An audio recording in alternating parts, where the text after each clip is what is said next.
Hello hello hello hello hello 1 2 3 1 2 3।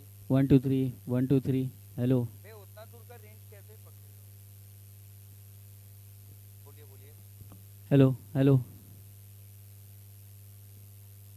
Hello.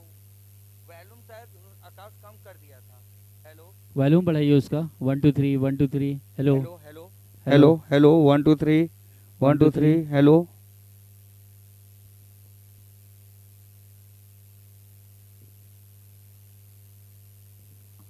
Hello 1 2 3 1 2 3 hello hello hello 1 2 3। भैया मेरा आ रहा है मोंटी भैया विक्की इसका चेक करो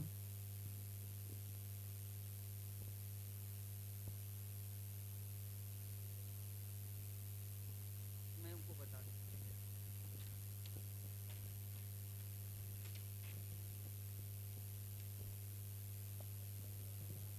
दादा ये इसमें दूसरा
hello hello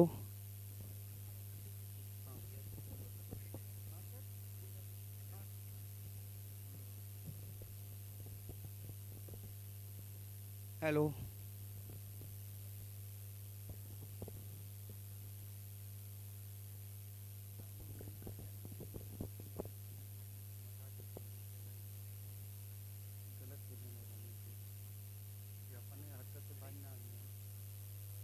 hello hello hello Vicky one को देखो भैया,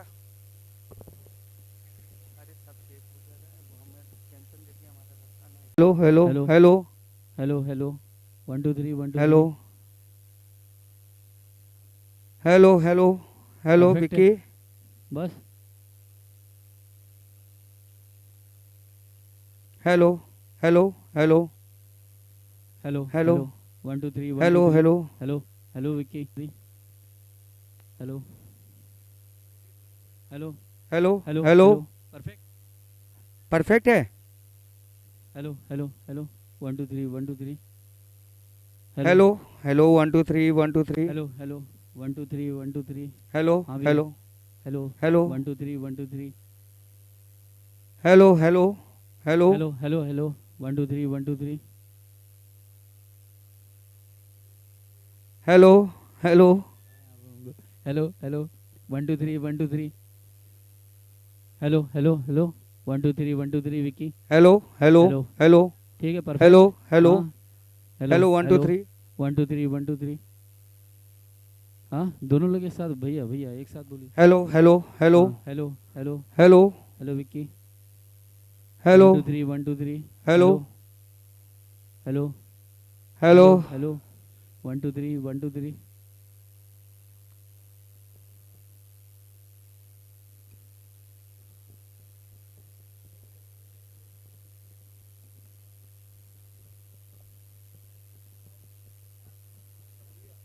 hello hello hello hello hello hello hello hello hello hello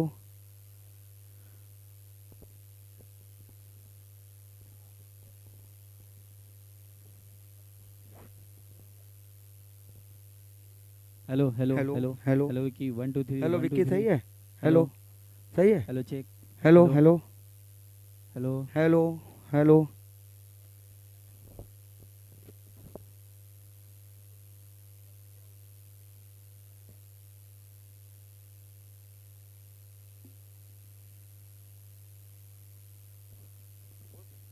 हाँ हाँ हेलो हेलो और भी एचडीएमआई केबल से लगा हुआ है।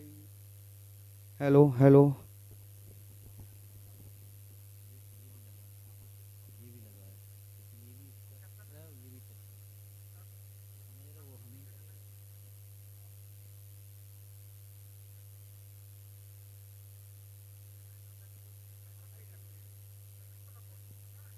ये भी ऑन है और ये भी ऑन है इसकी वजह से नहीं हो रहा है हमें ये भी ऑन है ये भी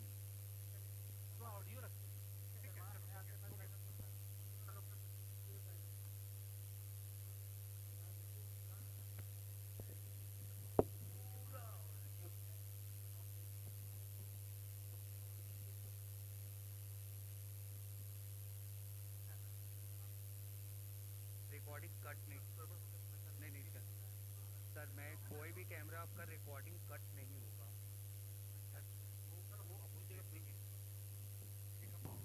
hello hello hello hello hello hello 1 2 3 1 2 3 hello hello hello hello hello 1 2 3 hello 1 2 hello 3 hello Vicky hello hello hello hello hello 1 2 3 1 2 3 hello hello hello hello hello hello hello hello 1 2 3 1 2 3 hello hello hello Vicky hello check check check check hello hello 1 hello 2 3 1 hello 2 3 hello hello hello hello hello hello hello hello 1 2 3 1 2 3 hello hello hello hello hello hello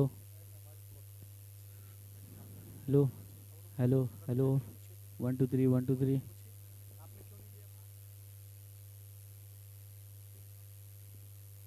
hello hello hello 1 2 3 1 2 3 hello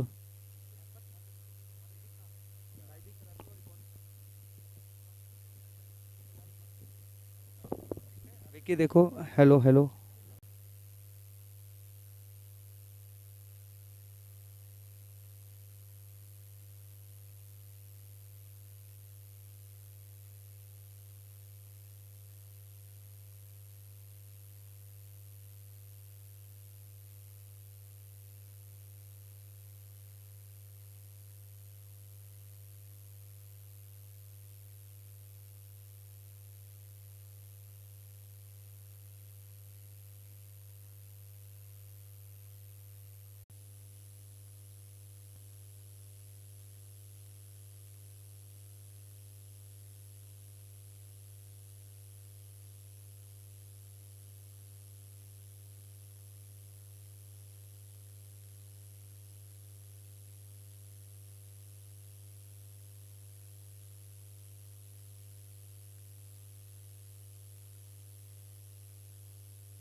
राजं व्यालयज्ञसूत्रमिन्दुशेखरं कृपाकरं नारदादियोगिवृन्दवन्दितं दिगम्बरं काशिकापुरादनाथ कालभैरवं भजे।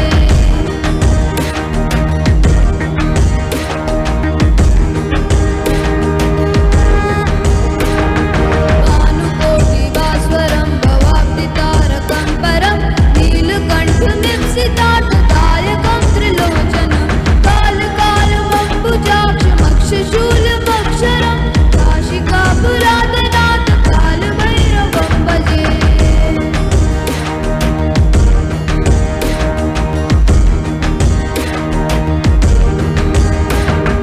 शूलदण्डपाशदण्डपाणिमादिकारणं श्यामकायमादिदेवमक्षरम्।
It is with great reverence and profound joy that I stand before you today to extend an invitation to a truly distinguished guest whose presence we are eagerly anticipating. His lectures are renowned for their depth, clarity, and ability to touch the soul. His unique approach to spirituality and his profound insights are sure to offer us a new perspective and a greater appreciation for the divine presence in our lives. Please join me in extending a warm and heartfelt welcome to Sri Rajarshi Nandiji.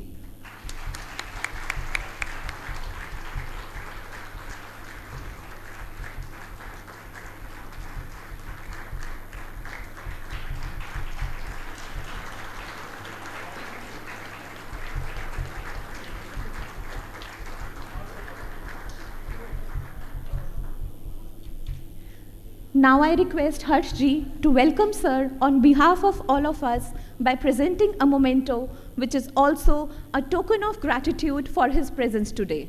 Requesting Harshji to do the honors.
Now I request Shri Divakar Pandey ji to do the honor of offering Angavastra to Shri Harsh Pandey ji.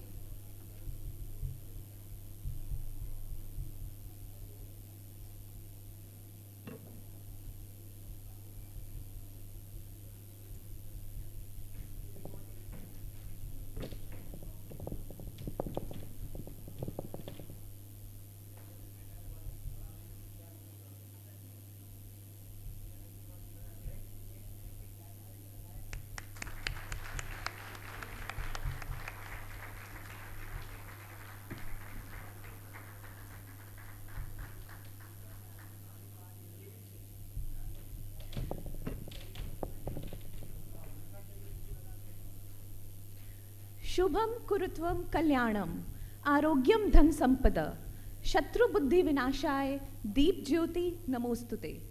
Requesting Shri Rajarshi Nandi ji to light up the Deepak, which is symbolic of leaving behind darkness, moving towards knowledge, and seeking the blessing of the divine as we start with today's seminar on Devata Anubhuti.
Young and budding minds are the best for inviting the blessing of Almighty. This we have all heard, but today we shall witness it live on stage. Join me in welcoming 10-year-old Virat Dwivedi, who will sing today the powerful Kal Bhairav Ashtakam as composed by Shri Adi Guru Shankaracharya ji.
पंकजं व्यालयज्ञसूत्रमिन्दुशेखरं कृपाकरं नारदादियोगिवृन्दवन्दितं दिगम्बरं काशिकापुरादिनाथ कालभैरवं भजे।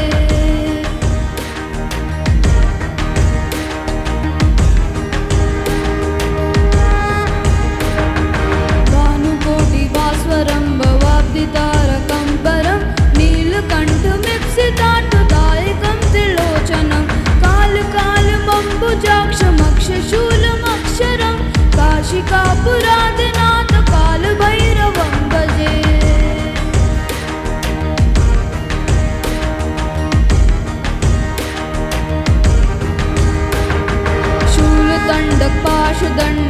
दाढिमादिकारणं श्यामकायमाद्यदेवमक्षरं निरामयं भीमविक्रमं प्रभुं विचित्रताण्डवं प्रियं काशिकापुरादनाथ कालभैरवं भजे।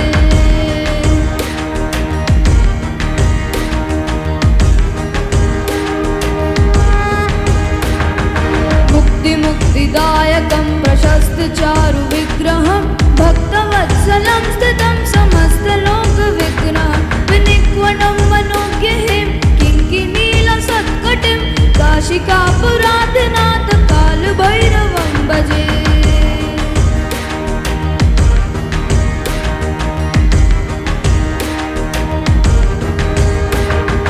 धर्मसेतुपालकं त्वधर्ममार्गनाशकं कर्मपाशमोचकं सुशर्मदायकं विभुं स्वर्णवर्णशेषपाशशोभिताङ्गमण्डलं काशिकापुरादनाथ कालभैरवं भजे।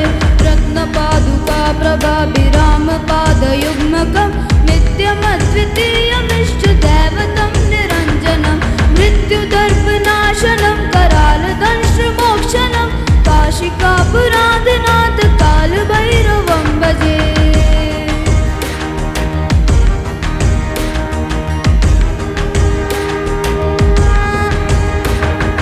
अट्टहासभिन्नपद्मजाण्डकोशसन्ततिं दृष्टिपातनष्टपापजालमुग्रशासनम् अष्टसिद्धिदायकं कपालमालिकाधरं काशिकापुरादनाथ कालभैरवं भजे।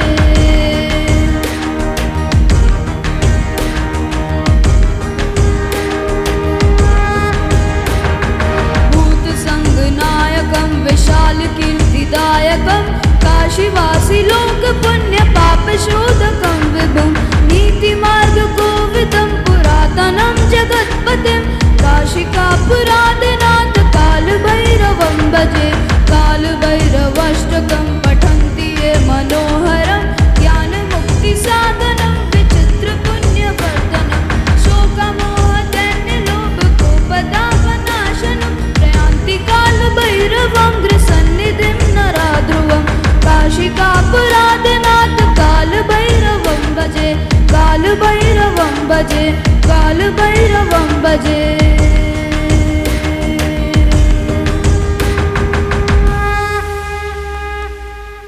वाराणस्यां भैरवो देवो संसार भयनाशनम् अनेक जन्म कृतं पापं दर्शनेन विनश्यति। नमः पार्वती पते हर हर Mahadev. Thank you for the amazing performance, Virat.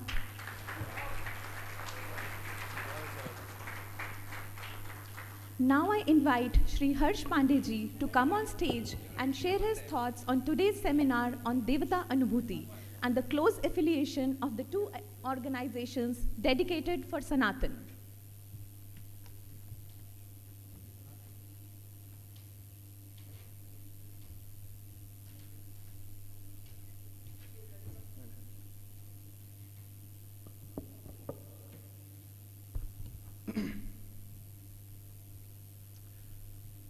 गुरुर्ब्रह्मा गुरुर्विष्णुः गुरुर्देवो महेश्वरः गुरुः साक्षात् परब्रह्मा तस्मै श्री गुरवे नमः।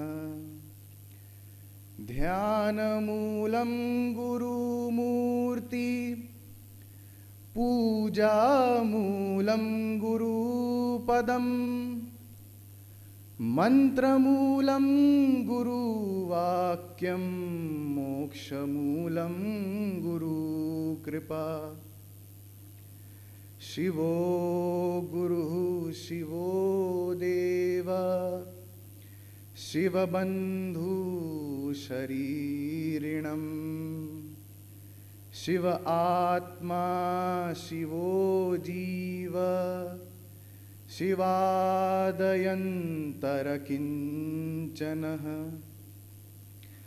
बिना सदा शिवं यो हि संसारं तरतुमेच्छति समूढो हि महापापी शिवद्वेषेण संशयः महादेव महादेव महादेवेति यो भवे एकेन मुक्तिमाप्नोति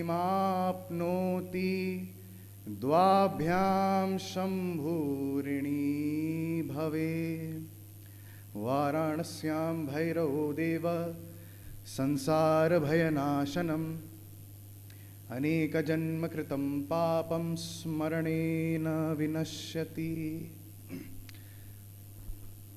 A very good evening to one and all present here. I welcome you all to the holy city of Varanasi, to the city of Vishwanath, to the city of Ganga, city of Bhairav, which always embraces everyone with open heart.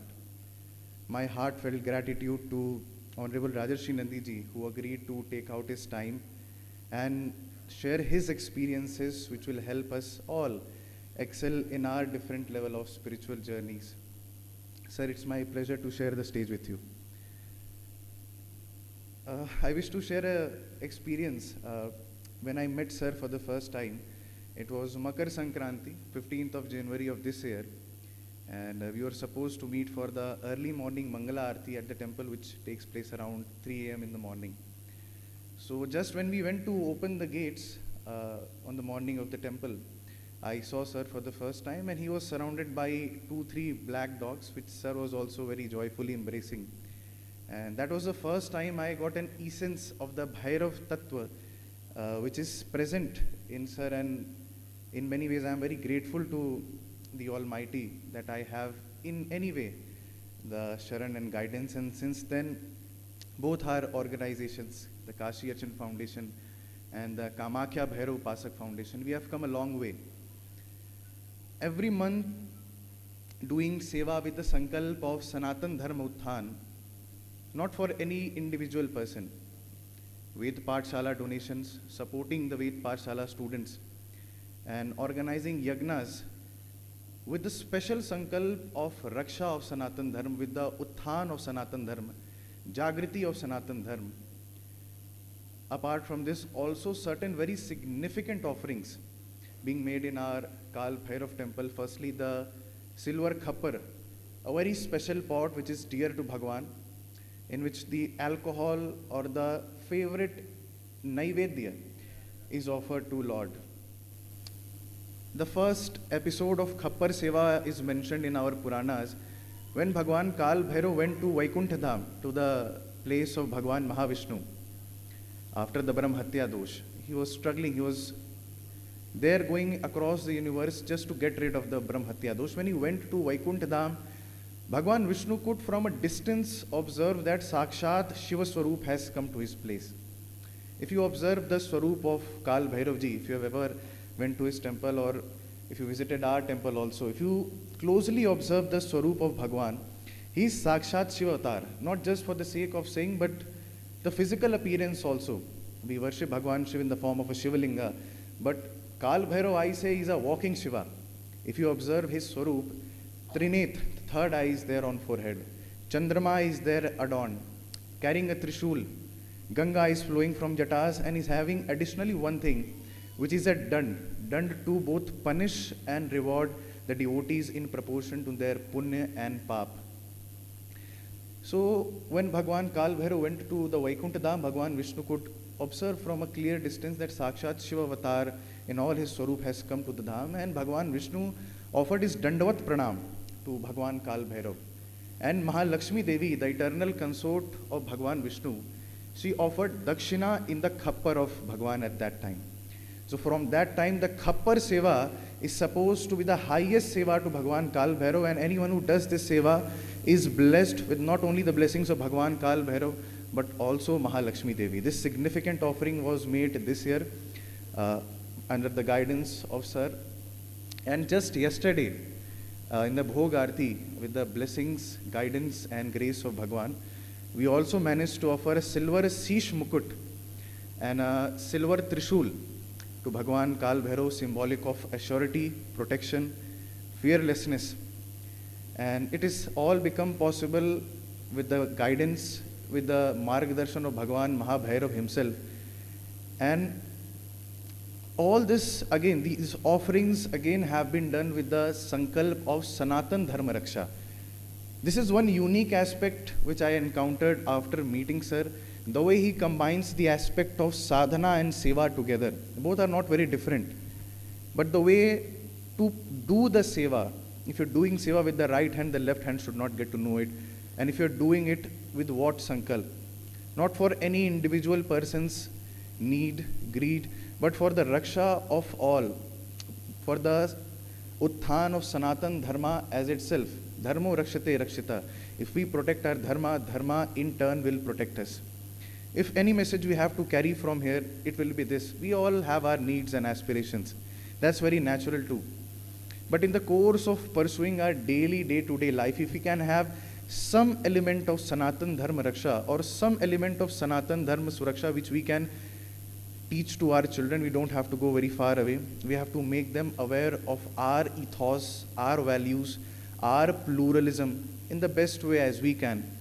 That will be the best contribution we can do for the growth and progress of Sanatan Dharma. It's a beautiful dharma which is open for all, does not have a conversion of concept. Unfortunately, I feel in today's time, in place of promoting it and placing it to our younger generation in the right way, most often we ridicule it. We have portrayed our Santa Mahatmas, our Sadhu Sannyasis, as someone who will kidnap our children and take them away. This is something that has come to us. It's not our fault. In many cases, the parents are also unaware.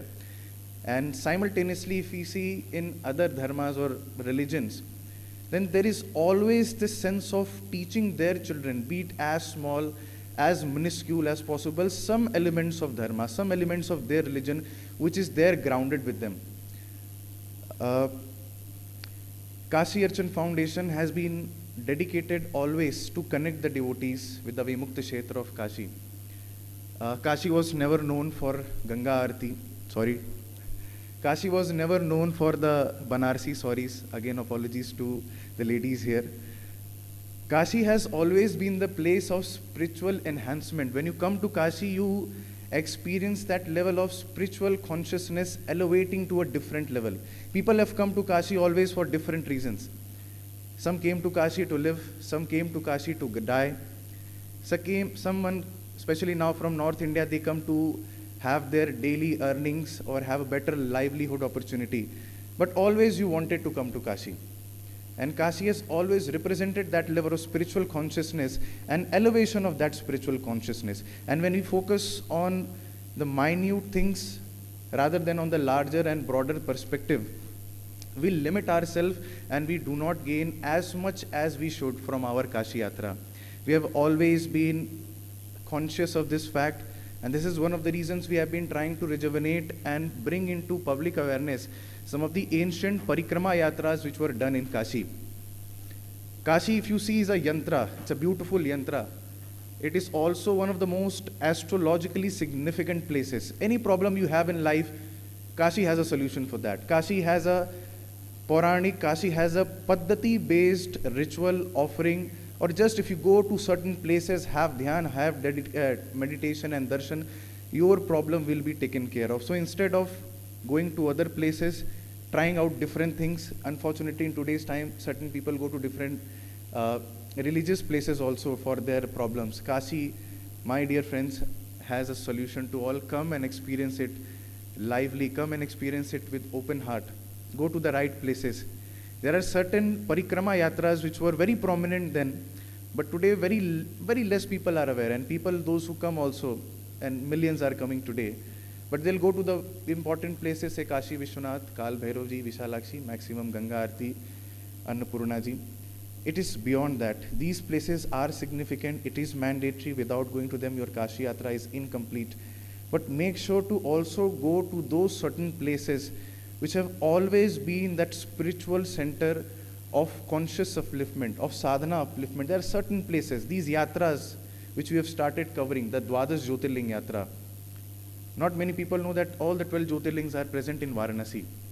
And doing the darshan of these Jyotirling in Varanasi gives you equal punya than what you would have going to the actual places to cover the darshan. In fact, at certain instances, Doing the darshan of these Jyotirling in Kashi is more significant and punyadai. According to Skanda Puran, if you go to the Kedarnath in the Himalayas, if you go there 7 times, and if you go to the Kashi Kedarnath just once, it is both supposed to be equal.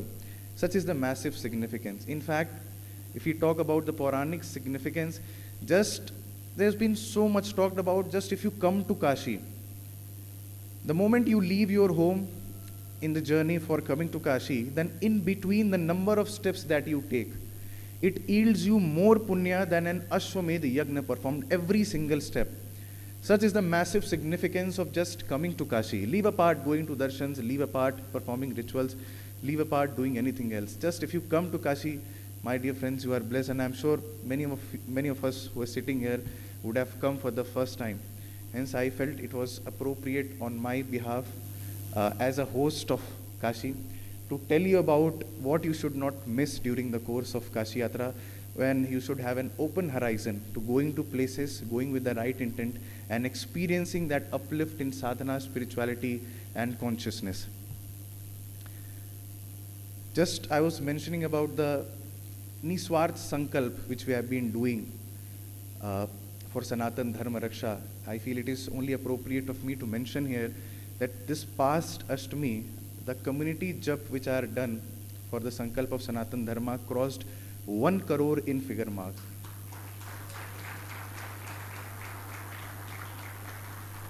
There is no promotion, there is no media coverage. It's a heart-to-heart connect of people with the Almighty, with the Tattva of Bhairav, with the Tattva of Shiva. And this has been increasing astronomically, like anything.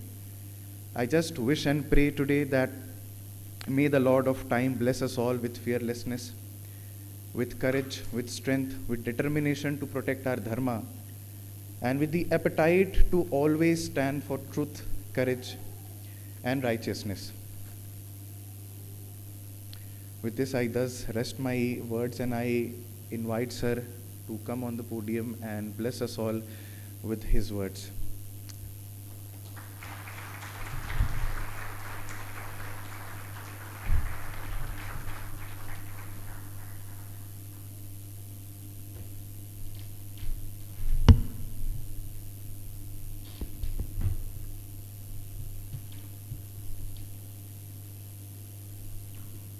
Namaste to everybody. Joy Ma Kamakhya, Joy Ma Tara, Joy Bhairav Baba.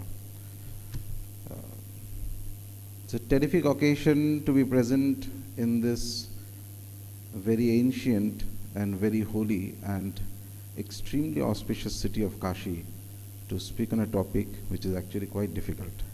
But thanks to Harsh for inviting me and giving me this opportunity. I have an added advantage today. Though I'm not you people may be thinking that I'm a public speaker, but I'm not actually a public speaker in that sense. I don't have my specs, so I can't see anybody. So that makes a better concentration to speak. So there are less distractions.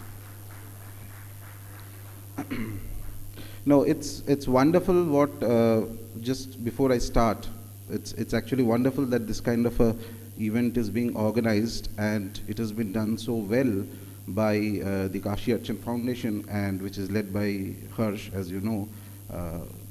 It is through these kind of gathering of people, events, etc., that you end up spreading, rooting dharma more strongly, because this is the thing of the age.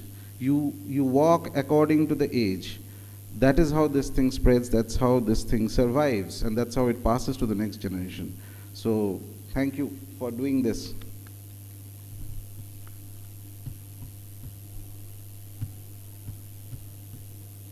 Devata Anubhuti is the theme of our this gathering, this talk. And it is a very complicated thing in my opinion, because it is a subject which is so deep and so nuanced that it is very difficult to explain every aspect of it, because there is a gap in what is being spoken and what will be understood by people. However, whenever somebody enters into the path of sadhana, any sadhana of any deity, one of the key aims is that if you ask them, they say that we want an experience of the deity. Anubhuti is experience, right? But what is the nature of experience? What qualifies as an experience? Does it mean that you see the deity? The question is important as you do sadhana, as everybody, I suppose, is doing some kind of practice. Many of you might be doing practices related to Bhairav Baba specifically. Long back when I had started my own spiritual journey, there were many people I had met who used to have a lot of experiences. So they would say that, today I was doing this japa, so I saw this deity, then tomorrow I was doing that, there was Hanumanji, kal sapne mein ye aa gaya, wo aa gaya. It's wonderful. And they were not at all lying. They were saying with complete sincerity. I could see that. I knew these people. And for a second, I used to think that, wonderful, it's terrific. Why am I not getting anything? That's the first question. Then 2-3 years later, the second question came that in these 3 years, इन्होंने तो पूरा 33 करोड़ देवता देख लिया, but there's not 1 inch of change that has happened in their other external behavior. तो फिर what exactly is going on? I know that these people are not lying. They're not making up. They are not even insane. वो तो अलग बात हो गया. If you're psychotic and all that, you can see stuff. नहीं, they're very normal people. They're actually experiencing things. There are deities. This is an anubhuti. This is exactly an anubhuti. But why is that anubhuti not translating into a change in the individual's consciousness? And it took me a lot of time to understand that. It was a question mark for years, which, by the way, is also an answer that if you have a question, don't be in a hurry to get the answer, because you'll get a wrong answer. When the right time comes, you'll get an answer, which means that don't email me. So, because I get too many emails the same question, so that's why you wait at the right time, the answer comes. First clue to this came to me, and the question becomes more complicated, because if you think about it, I was, being a Bengali, like any other Bengali, we all know of Sri Ramakrishna Paramahamsa, Thakur Ramakrishna as we call him. So, gist of his story is that he comes to Dakshineshwar Kali temple, he has a vision of Ma Kali, and then after that he is transformed. He is a saint, full scale.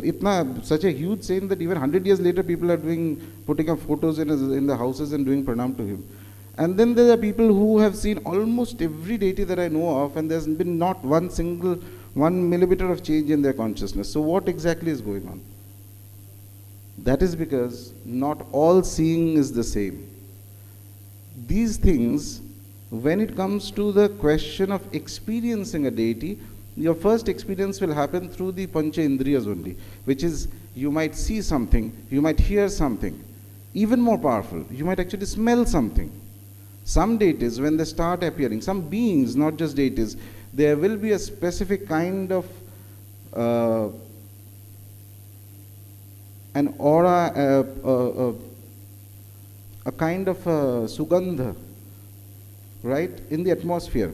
And to be able to distinguish that what is the nature of this reality, this being, because it is not only the deities, by the way, these experiences can be given to an individual upasaka, depending on his purva samskara and karmas and what type of practice he is doing, etc.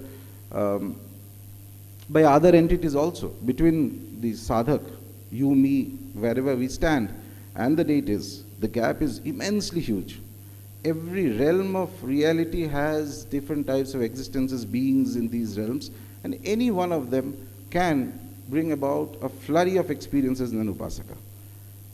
Only thing that they cannot do, and the difference between a deity, a devata in the sense, when I say the word, I mean the primary gods that we consider, Shiva, Ma Durga, Kali, Vishnu, etc., these deities, and any of the beings that are there in the realms. And I'm not going into the details of it. These are, by the way, not necessarily negative beings. When I say beings, it does not mean something dark and negative.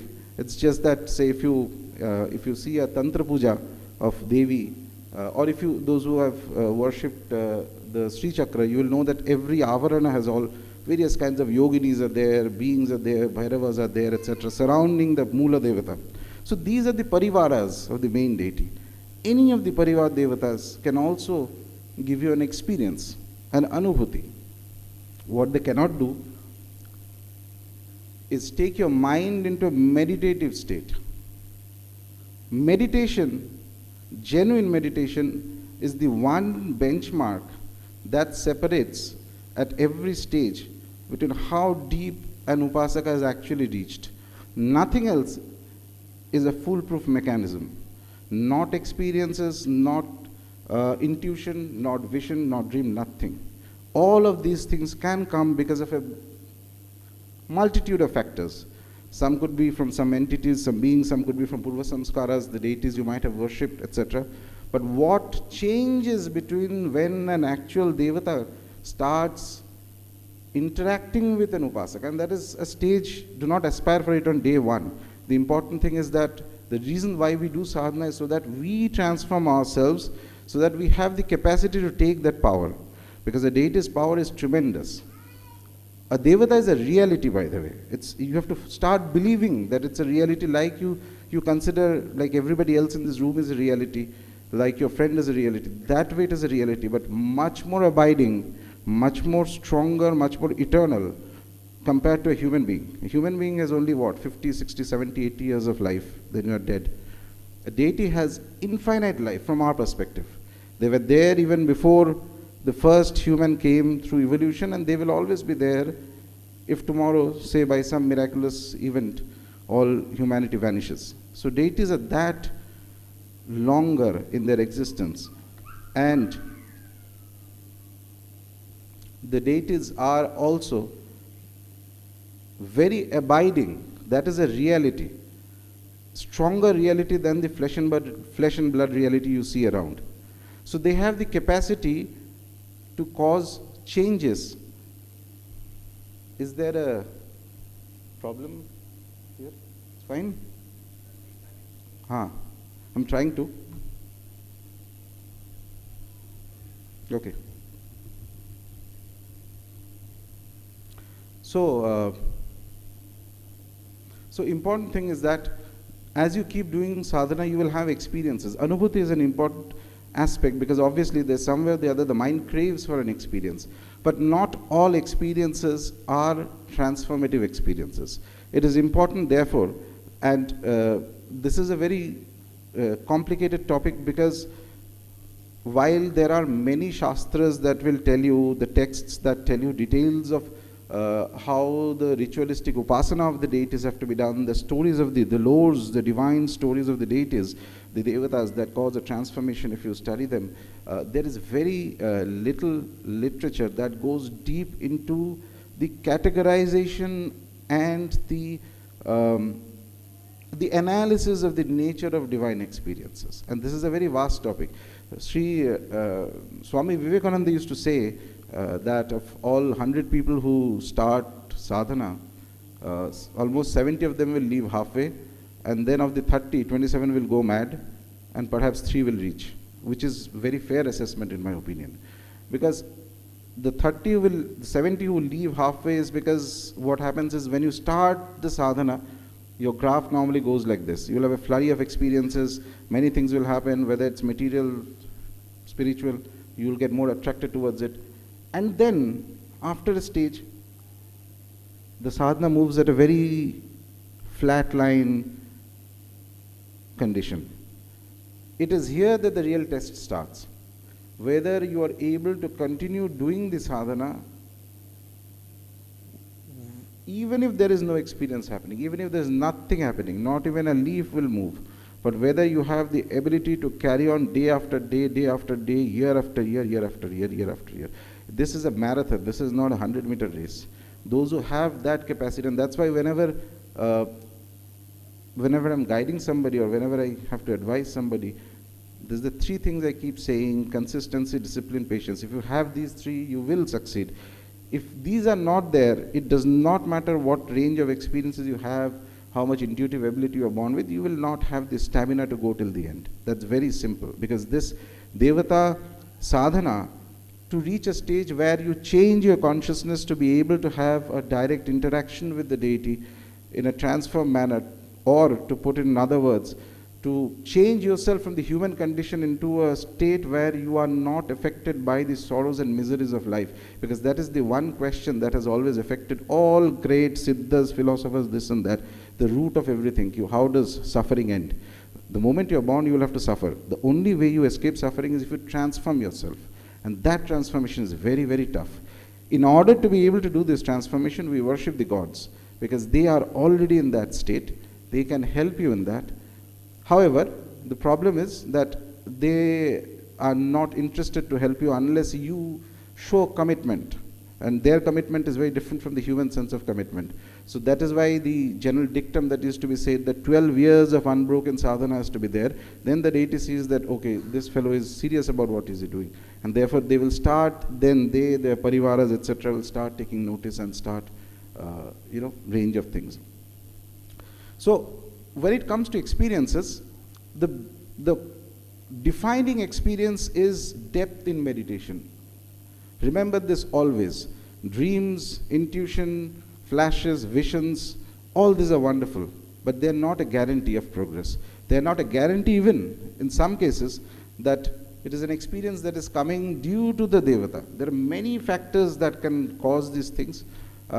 In olden times, there used to be the idea was that you stay with the Guru and the Guru guides you step by step.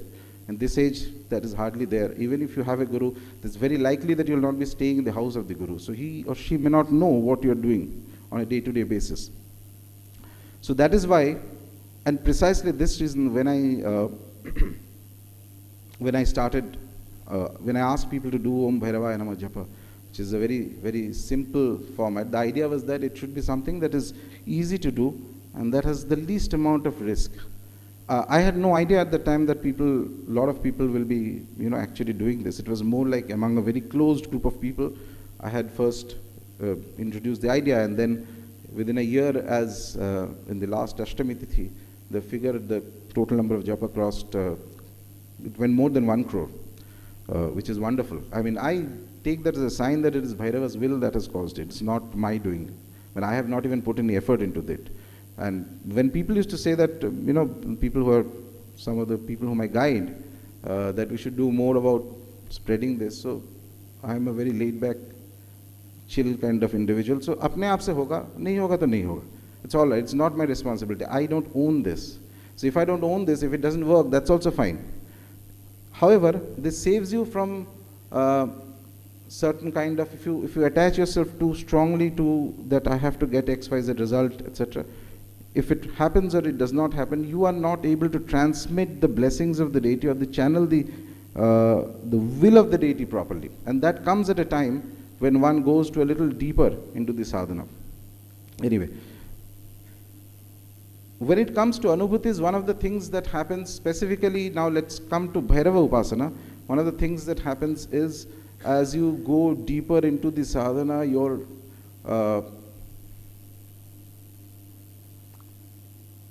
very interestingly, when you go deeper into the sadhana, you will see that this 5 indriyas will become sharper. That's one of the very typical experiences that happen to people. Sharper means your sense of smell, your sense of hearing, etc. will start getting sharper, which means your consciousness will become very subtle. So you can suddenly hear things or sometimes, very subtle sounds. And that is the time when, because most of you would not be having a physical guru, it is very important to have an access in meditation. But also check that is the meditation actually going deeper. If it is going deeper along with it, then you are on the right track. Then this is definitely a very positive experience and will take you to higher states of sadhana. Eventually, as the experiences go deeper, for example, as we were discussing, you will realize the iconography of the deity holds the key to the experiences that an upasaka will have. And that's a very, very deep idea, because these iconographies were not randomly selected. So, Bhairav Baba, he holds the khappar in his hand. As you keep doing sadhana year after, and don't expect this to happen in one day, and this is not a matter of imagination also. So don't start imagining this. This comes as a realization at a certain stage, after years. Don't be in a hurry. Consistency, discipline, patience, 3 things. Whoever has that, genuinely has that, is going to succeed. Whoever does not have any of the 3 parameters will fall off the track one day or the other. As one goes deeper into Bhairava Upasana, you will realize that the khappar that he actually holds is your skull. It's not anything else. It's you, your head he is holding in his hand. And when he actually, we hear that story when Bhairava actually decapitated Brahma, that will relate to your life.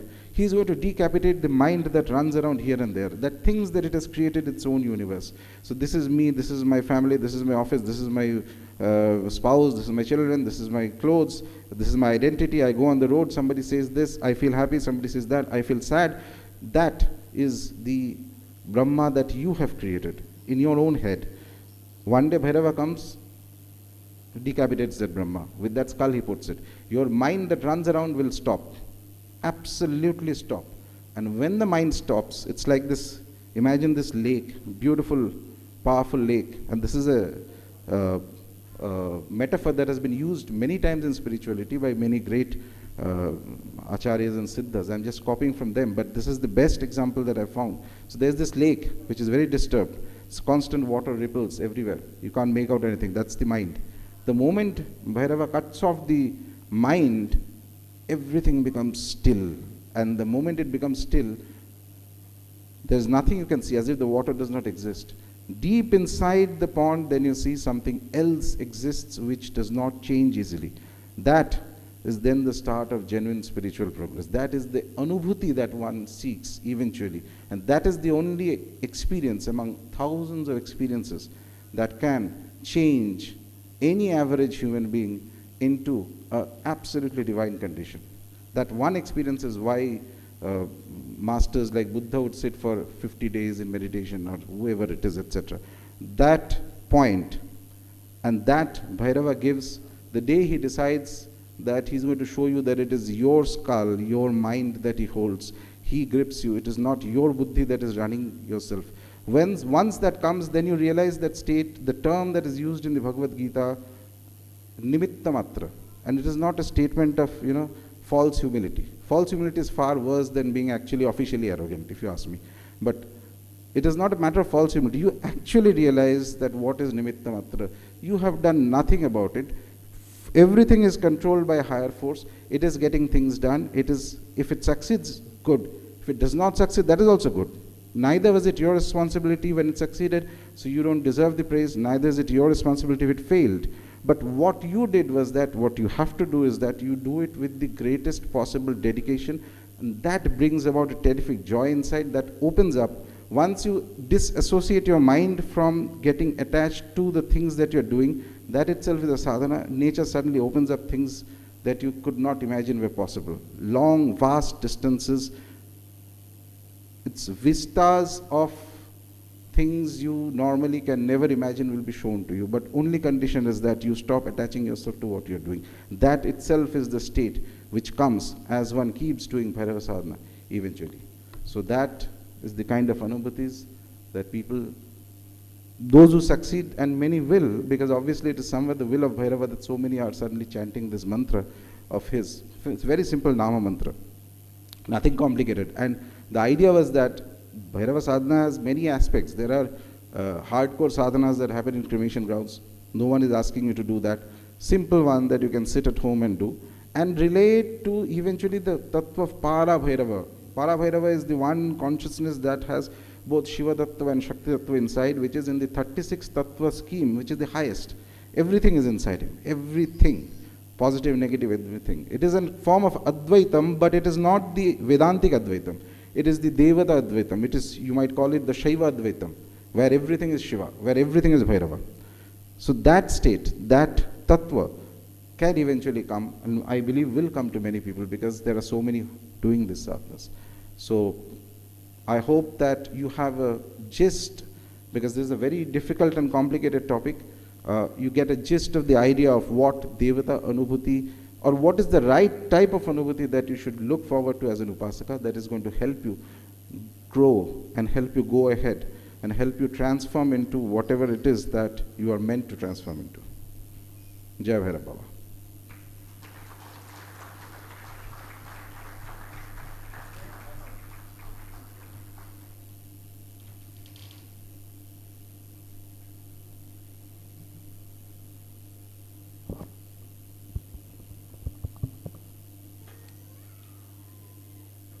Thank you, sir.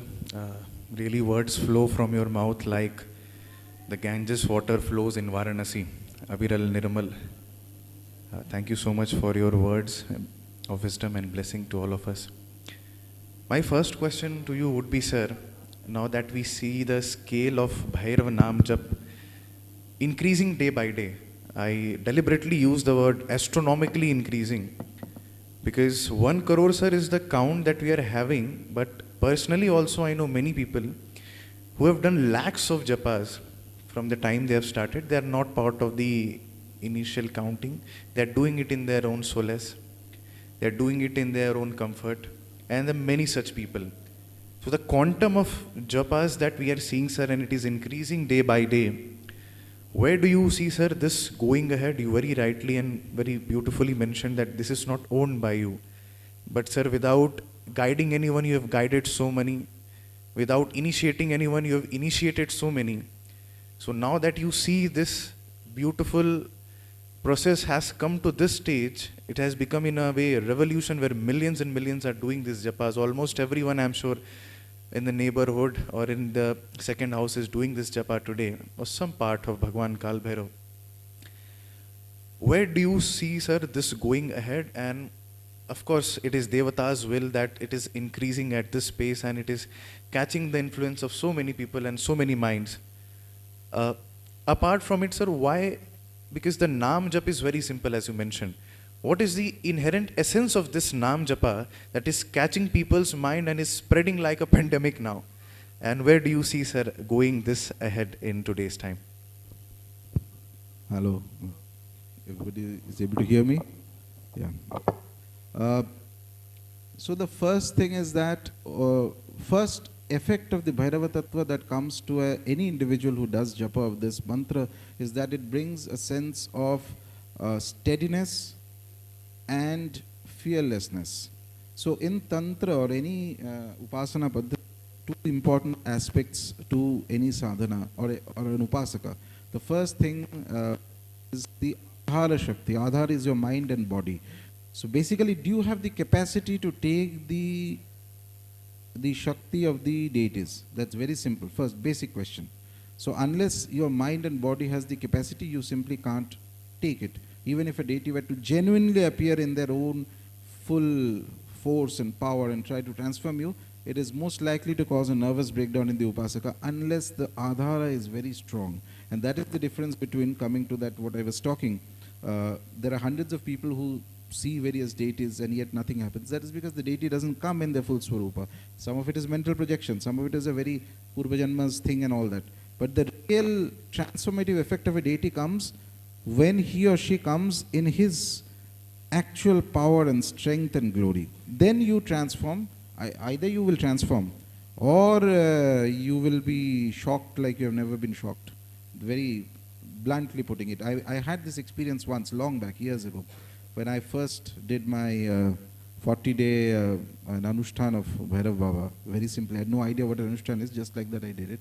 Right after a complete few days, I had an experience. And that was, for lack of better words, that was sort of scary. So, but then there was this, this thing in the head that says that, no, let's try once again and see. So that's how eventually today I'm here, so from that experience. But the point is that first experience, if your mind is, the mind at the Adhara is not steady, it causes a disbalance. Bhairava's first thing that he does is that to steady the mind and body of the Upasaka. This will reflect in, if you carry on for anybody carries on for some time, it will bring about, how do you put it, a strength, an inner strength, a lack of fear. Lack of fear has to be qualified here. There are many deities in our system of Upasana Paddhatis who give protection. For example, Hanumanji is very famous for giving protection. Ma Durga will give you protection. Kali will give you protection. Lord Narasimha will give you protection. But there's a difference in the way Bhairava gives you protection. He gives you protection by actually throwing you into the fire, so that the thing that you are scared of, you're not scared of anymore. Once you get into it and you see what exactly this is, so it suddenly steadies you. That is his method. Other deities will stop the problem right at the beginning, but that's what it is. You will not necessarily change. That is why you will change in a different sense. I will not go into that aspect. It will divert the conversation. But basically, Bhairava creates that sense of strength, first of all, and number two, that steadiness in the mind. and at a surrounding or environmental level, the amount of japa as it increases, I believe that the japa should ideally, for a country like India, when I started off, when somebody had asked me, I said that we should have 8 crores japa every Ashtami. 8 crores. Because the volume of japa should be consummate to the volume of the number of people who stay in this land. So everything is proportionate. Whole world works on proportions. So sometimes I see that, somebody taking a sankalpa just like that. Say I decide that I want to take a sankalpa for saving the world. Very ambitious project. Do I have the capacity for it? Do I even know how many people are there in the world? So there, if you have to have a realistic idea, say India has this amount of population at this time, around 8 crore japa of Bhairava, if it happens on Ashtami Tithis, and I believe by Baba's will it will come eventually, as it has reached 1 crore in 1 year actually, with very less effort, and then this continues for a year or more, this is going to cause an upsurge not only of people getting more attracted to sadhana, but also a lot of dharmic changes automatically will happen, cleansing will happen in this land. Very strangely, the mantras are always linked internally and externally. So whenever you chant the Bhairava mantras and all that, it is going to cause an effect in the environment around. It will cleanse things, start cleansing, which is perhaps a thing we really need in this land. So that is the first impact, and the larger impact is that there will be an upsurge in Shakti Upasana. Bhairava Upasana is never without Shakti Upasana, or he will bring it, the right form, the right content, in his own time. That's how I see it. Sir, a question which may be helpful to all those who have come here or will come in future, or to all those who will be listening later on. So a lot of people are curious in knowing,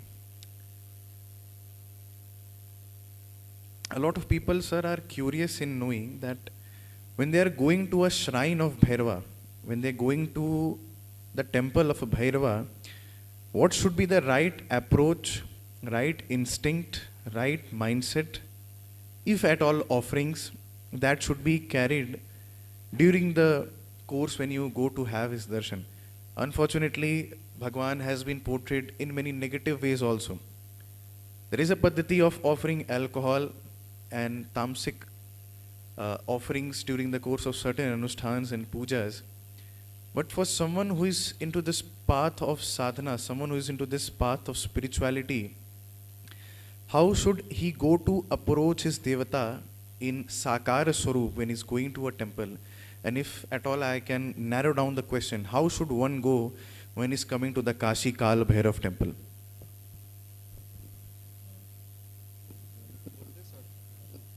I have to hold the mic? Okay. I thought this will work.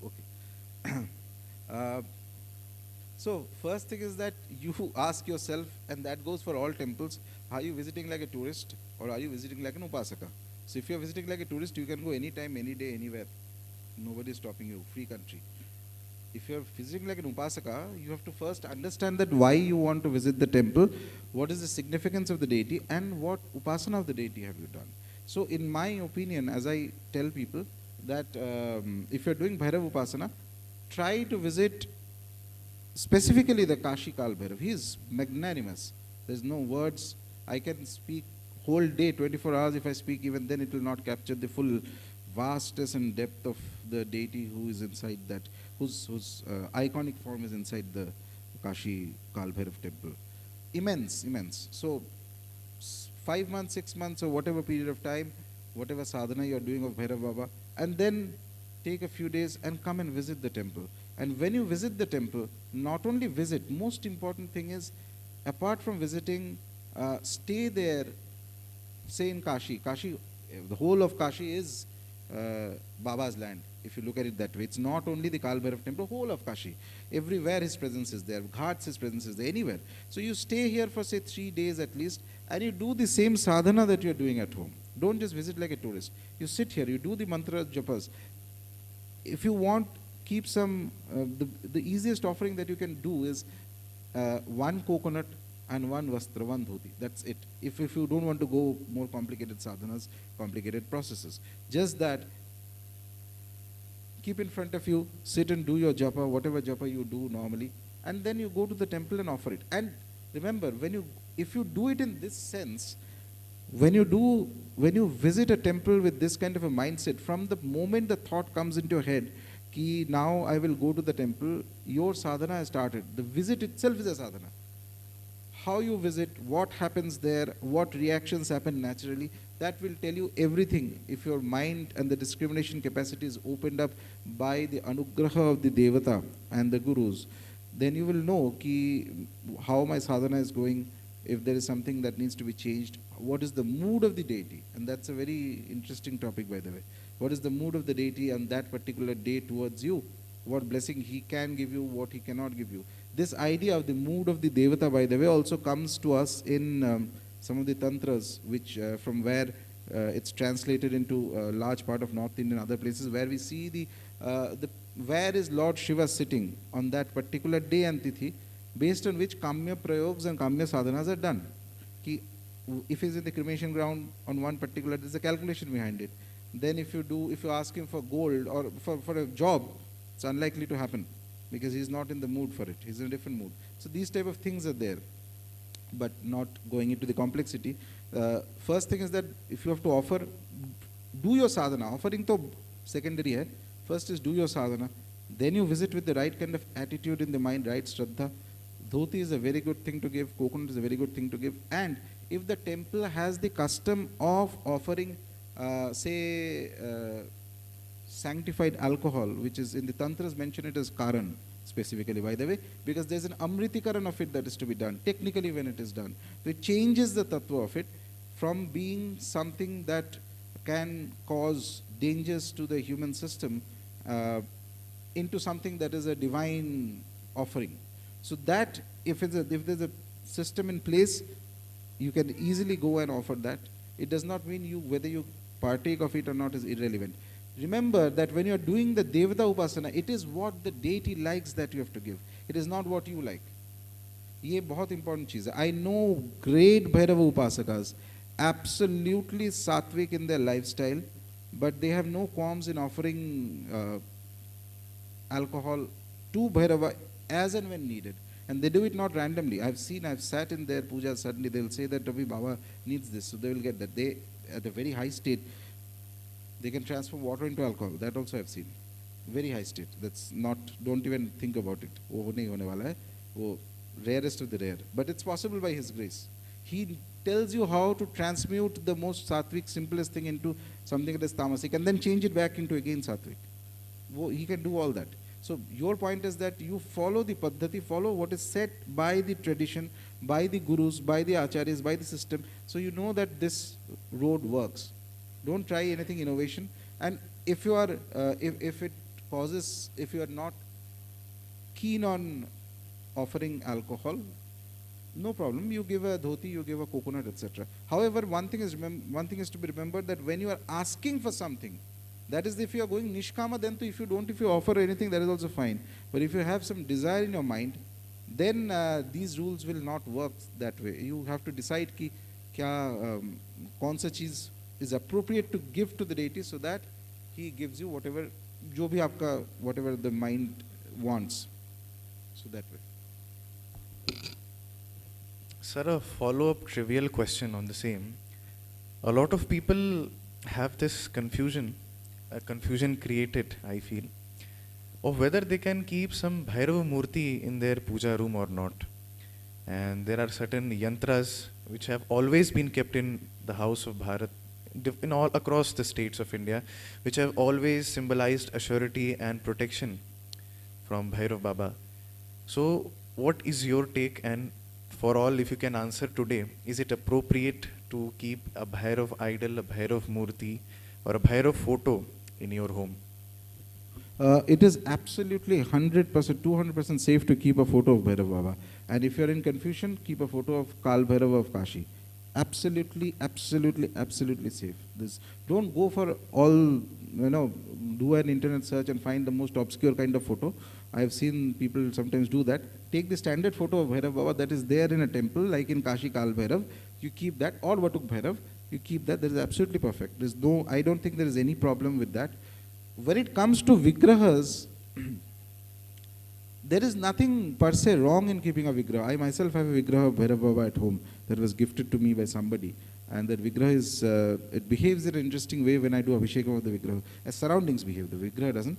All interesting things start happening. But Vigraha rule is that you have to have the capacity to do seva of the Vigraha. And that goes for any deity. You cannot just keep a Vigraha as just like, you know, some showpiece kind of nahi. If you are able to take responsibility of the Vigraha, if you know what kind of sevas have to be done, what is the height of the Vigraha, these niyams have to be taken into consideration. So it should not be that you just, you know, your puja room looks like a museum, 100 different Vigrahas of deities you have kept and you do seva to no one. That's not good enough. If you keep a Vigraha, do proper seva of the Vigraha, and it is a good way to keep, there's no harm in keeping a Vigraha per se, if you are able to do seva. The other thing is that if you are keeping a Pran Pratishtita Vigraha, then there are many other rules. You have to have a Nitya Puja done, and if you can't do it yourself, you have to have engage a qualified Purohita to come and do the pujas. If you are not thinking that far, then do not go into Pran Pratishtita Vigrahas. Yantras are easier to keep if you are at that stage, at the right stage, and if there is somebody who can guide you how to do the seva of the yantra. Yantra seva is easier than Vigraha seva, in my opinion. But here also you have to remember that as an upasak, if you are serious about Bhairav Upasana, if you have a yantra, then you have to do seva of the yantra, proper puja of the yantra, and if required, you can carry the yantra. But there is no harm in keeping at home. And especially I feel that Kashi Kal Bhairav Baba and Vatuk Bhairav, absolutely safe to keep their photos at home. One reason why this question was important, sir, because all the guests here, they have been facilitated along with the Kashi Prasad of the Kal Bhairav's photo. So perhaps if this was not addressed today, I am sure my team would have been flooded with calls asking the same whether it is safe to keep the photo or not. For those who are beginning with their journey of sadhana, and I have also, sir, experienced it personally, the stutis of the Devata, the stutis of Devi composed by either mentioned in our Puranas, Vedas, Shastras, or great saints, I believe, sir, they have a very important role in ensuring and making our first connect with the Devata, the first essence of Devata. Most of them are hymns singing praises of the Devata. For example, if you refer to the first line or first few lines of the Kal Bhairavashtakam, Devaraj Shevyamana Pavanagri Pankajam Vyala Yagya Sutramindu Shekharam Kripakaram Naradadi Yoga Vinda Vanditam Digambaram Kashika Puradhinath Kala Bhairavam Bhaje. The meaning of this the literal meaning of this Kal Bhairavashtakam first line is Devaraj Shevyaman Pavanagri Pankajam. Devraj Indra जिनके चरणों की सेवा करते हैं, व्याल यज्ञ सूत्रमिंदु शेखरम कृपाकरम, जिन्होंने अपने ऊपर सर्प को यज्ञोपवीत की तरह धारण किया हुआ है, नारदादि योग विंद वंदितम दिगंबरम, भगवान नारद और सभी बड़े देवी देवता जिनकी पूजा और उपासना दिन रात करते हैं, काशिका पुराधिनाथ काल भैरवम बजे, ऐसे काशी के पुराधिपति भगवान काल भैरव को बारंबार प्रणाम, बारंबार नमस्कार.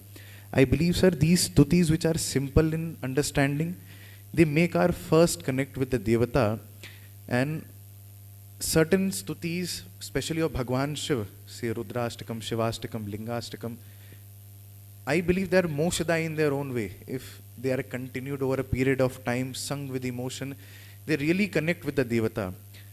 I would like to know from you, sir, personally also, what are the importance of these stutis, these mantras that we come across on our day-to-day life, and what is the right approach we should keep in mind when we are chanting these stutis or making these stutis heard to our Devata in our puja mandap? Stutis are, of course, very beautiful to chant, and they help you connect to the deity. More importantly, stuti chanting should be done with some strong emotion towards the deity. Then it works much faster. It's not just, I mean, if the initial stages that connect is not there, then do it even mechanically also.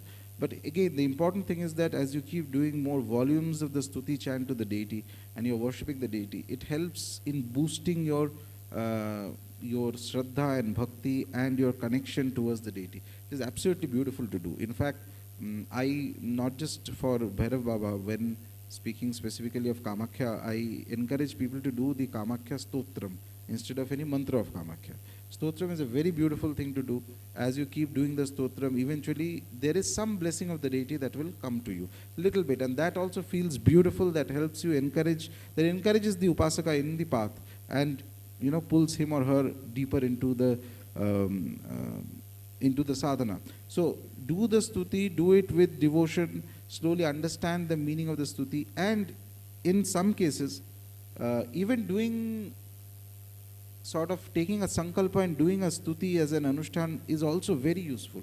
Some cases, for example, the Kalbhairavashtakam, it can, if somebody is very confident and is a good upasaka, has that steadiness of mind and discipline, he or she may even do a sadhana that spans for a certain number of days, where you take a sankalpa that you will do the Kalbhairavashtakam so many times per day for so many days for the priti of Bhagavan Kalbhairava, and maybe on, say, it's a 10-day sadhana, so 10-day you keep an akhanda diya for Kalbhairav.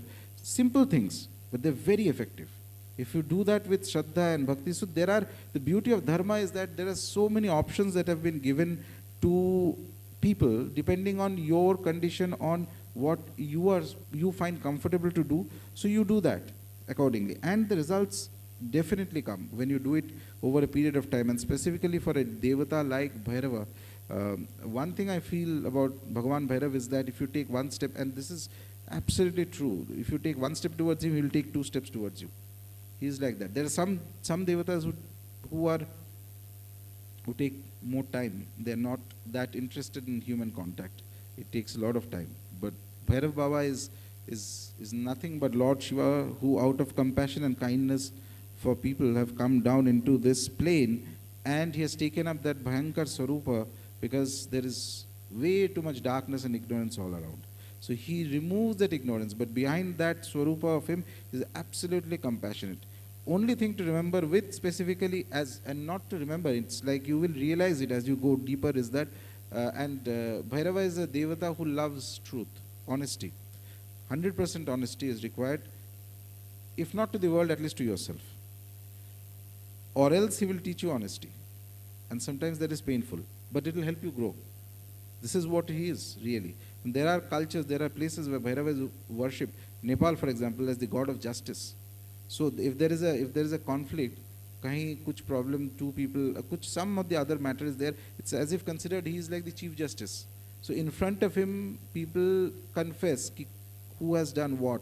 And there are certain nimittas and signs through which you understand whether somebody is lying, making up, or is being honest. He loves honesty like I have not seen any other being anywhere that loves honesty that much.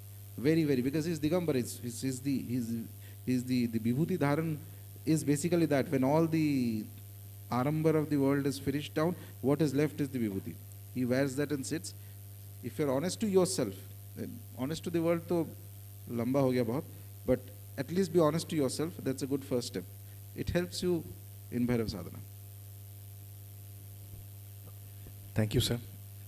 In fact, just to illustrate little on what you said, being honest to yourself, I think, sir, this can be a revolutionary impact on any individual. Can start off many new things to come. If you're just being honest to yourself, honest to the practices that you're doing, being conscious of the practices that you're doing. Sir, I believe most of the people who are doing the Nama Mantra Jap or will do the Nama Mantra Jap, in fact the audience also which is sitting here, most of them are from the Grihastha Ashram. They have their lives, their family lives to take care of, their material aspect of life to be taken care of, which is natural also. Artha is important in general in any aspect of life. It's rare that many of them will become sadhus or sannyasis. It's hard also, it's not destined also. But somebody, sir, who is willing to pursue this path of spirituality and go to the end, the essence of it, experiencing the essence of it, and is facing conflicts from his day-to-day life of hardships, maybe family, work, etc. How do you feel, sir, is the right way to keep a delicate balance between the spiritual and material aspect of the world? And just a follow-up question on that, sir. I believe, and as I see today around myself, many of the people are starting the jap or sadhana to gain a material aspect, to reach to a material stage, to have certain material wish fulfilled.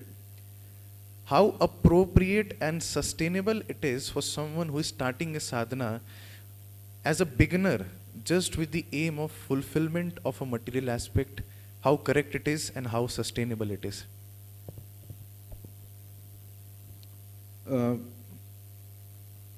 First of all, yeah, I personally believe that any of the sadhanas that I have ever encouraged anybody to do, the whole aim is that you do the sadhana while being in society. There is no question of becoming a sadhu. I myself am not I'm a grihastha and anybody else, and that is the basic assumption. So that is why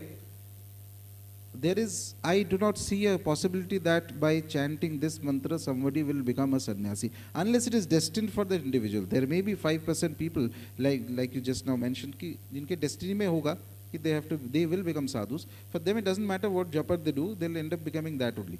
But it is not absolutely important that one has to become a sannyasi in order to be able to spiritually progress. The original idea, I believe, was that the reason why 4 purusharthas were given, dharma, artha, kama, moksha, is that you have to balance life. All 4 are important. It's not necessary that you reject life. What you do is you transform life. You enjoy it in a different sense. Money is important, but you take money and you use money with certain ideas that as if you are doing it for the sake of the deity that you worship. Say you believe, start looking at it that, for example, that I earn money because it helps me sustain. It helps me sustain so that things around me do not fall apart. Things around me don't fall apart. So I can daily come and sit in my sadhana. Then you are doing everything that you are doing around in your life is only because Bhairava wills it, so that you can serve him better. The idea that somehow you will run away from society and be able to do it, ye ekdam bakwas idea hai. If you can't, if your sadhana is not working at home, in your puja room, it is not going to work in the Himalayas also. You will, 2 days later, you will come back. It doesn't work that way. The mind is the same everywhere, whether it's in your puja room or whether it is in Kedarnath or whether it is in Mars. The mind is the only problem and the mind is the only solution. That is why the idea is not to destroy the mind. That is one path of spirituality, by the way. It's possible to completely finish the mind. The other is, as you keep doing sadhana, as you keep meditating, and balance it with the material life. It should not be that, see, I am at a stage where I when I have to do. It's not, I enjoy it also. It's not a complaint that why I have to do. I completely enjoy it. I sit for 5 to 6 hours of sadhana almost daily, even when I'm traveling. There's a one specific suitcase full of deities and yantras and other things I have to bring, because unke seva cannot stop for any reason whatsoever. And also some deities who are at home and my family members, they know how to do seva of the day. Minimum seva has to be done. But it is not necessary that everybody has to do that. So first thing is that you see what is your lifestyle. You see what is a normal, average, healthy, dharmic lifestyle. Because there is sanction in the Shastras. You have to live this way. You have to go to office. You have to get married. You have to have children. You have to, some days on weekends, you have to go out. All that is fine. In spite of that, say 30 minutes, you take out time every day. 30 minutes you do the japa. Do not do something very elaborate at the initial beginning point. Remember that this is a marathon. So it is not about ki day 1 I start 8 hours of japa and then 8 months and don't do anything, nothing is going to happen. Even if you do 10 minutes of japa, if you continue without break for 1000 days, your first test is 1000 days, without break. Then you will start seeing transformations beginning. And mind you, this is only the test to enter into the nursery stage of sadhana, 1000 days. Once you take it to 5 years, once you take it to 12 years, then you are steady. Then you are not, that is like, then to wapas jane ka sawal hi nahi hota hai. You are in the rightly, the deities will start taking notice of you. Consistency, discipline, patience, 3 things. Take only that amount of sadhana that you can do without causing too much of disturbance to your environment. Aisa nahi ki pura, you fight with everybody in the house and tomorrow you start doing 8-10 hours of sadhana ki bahut bada sant sadhu ban gaya. Nahi. Do it in a relaxed manner, do it a little bit, what you can comfortably do, but carry on doing this for a few years. It is enough to cause changes, transformations, many factors are there. Grahas are there, this are there.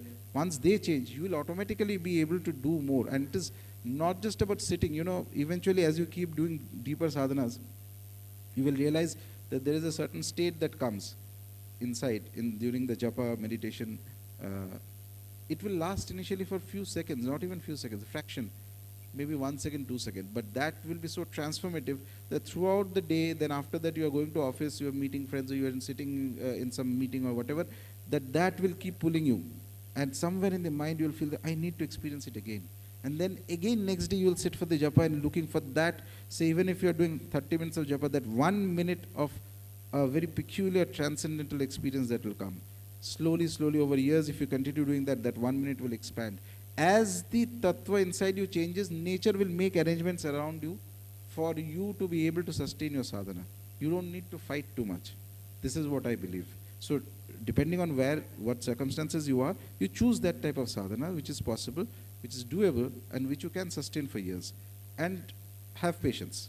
There is, at the end of the day, even if you have all the ingredients and if your the cooking is right on the stove, there is still some time that is required. Kahin Mahakal has to step in until he decrees ki sadhana abhi aage badhne wala hai ki nahi hai, and that is where patience is very, very important. Any man who has mastered this, he will definitely become a Siddha Purush. Kis janam mein hoga pata nahi, lekin ho to jayega. Patience is very important. Do not rush too much, but do something that is sustainable. And there is no idea of, if it's in somebody's destiny to become a sannyasi, very good. But it does not conflict with other things. In fact, you will see that it is going to boost your other matters. And the other part of the question I forgot, which is that if somebody enters into it for material aspects, I feel that it's perfectly fine. Initial stage mein to moksha kya hai pata hi nahi hai. When we say that I want moksha, I feel that it's like, imagine go back 500 years ago in India. You are sitting in a village, you're transported in time machine back 500 years ago. Ab koi gaon mein aap baithe hue ho and you are telling to somebody ki there is a thing called Netflix. How will you explain to that person? Ye moksha ka scene yahi hai. It's just a word. You are so far off from it that you have no conception of it in your head. By you, I mean myself as well, by the way. Please count everybody in. When I say you, me, everybody. So because you have no conception, you will never reach. That which you can't imagine. Sadhana is a process of becoming. You become what you worship. To worship something, you have to have a real conception of it in your mind, in your heart. You have no conception of what is a moksha. It's just one technical term you have. Okay, I will not come back from again rebirth. Kahan ja rahe ho? Kya ho raha hai? Kisi ko pata nahi details. Because you have not experienced it. You have not even come close to experiencing it. Experience to it's later on. So it is perfectly all right as long as there is a healthy material desire. The idea is, I have seen that in many people, they start off with some material idea and eventually the process grips them. It becomes a part of their life. It becomes like, I need to do the japa even if now the material aspect is not working. And that's why I was saying in that while speaking that the basic graph of sadhana works this way. First it will go this. So you are doing sadhana, many magical things are happening, mera promotion ho gaya, ye ho gaya, Baba is so kind, fantastic, fantastic. Fataks, everything stops. That is where you will see that whether you succeed or how much patience you have. You keep doing, and that, by the way, nothing is stopping. As you keep doing the sadhana, it is working in your subconscious mind. Your conscious mind does not even acknowledge, much less understand what is happening in the subconscious. And then one day when these two merge together, it's like a floodgate that will open and you will suddenly realize the flurry of changes that has happened, and you will see that not one single mantra japa you have done has gone to waste. It was working in the background, you were just not aware. Your conscious mind does not have the capacity to penetrate into your own subconscious and see what changes it is happening. And the day these two get linked, you are then the world will fall at your feet. That's how it works. Thank you, sir, for the beautiful explanation. I believe, sir, and please correct me if I'm wrong, at many instances we believe that the Grihastha ashram is easy and the sannyas ashram is difficult in many ways.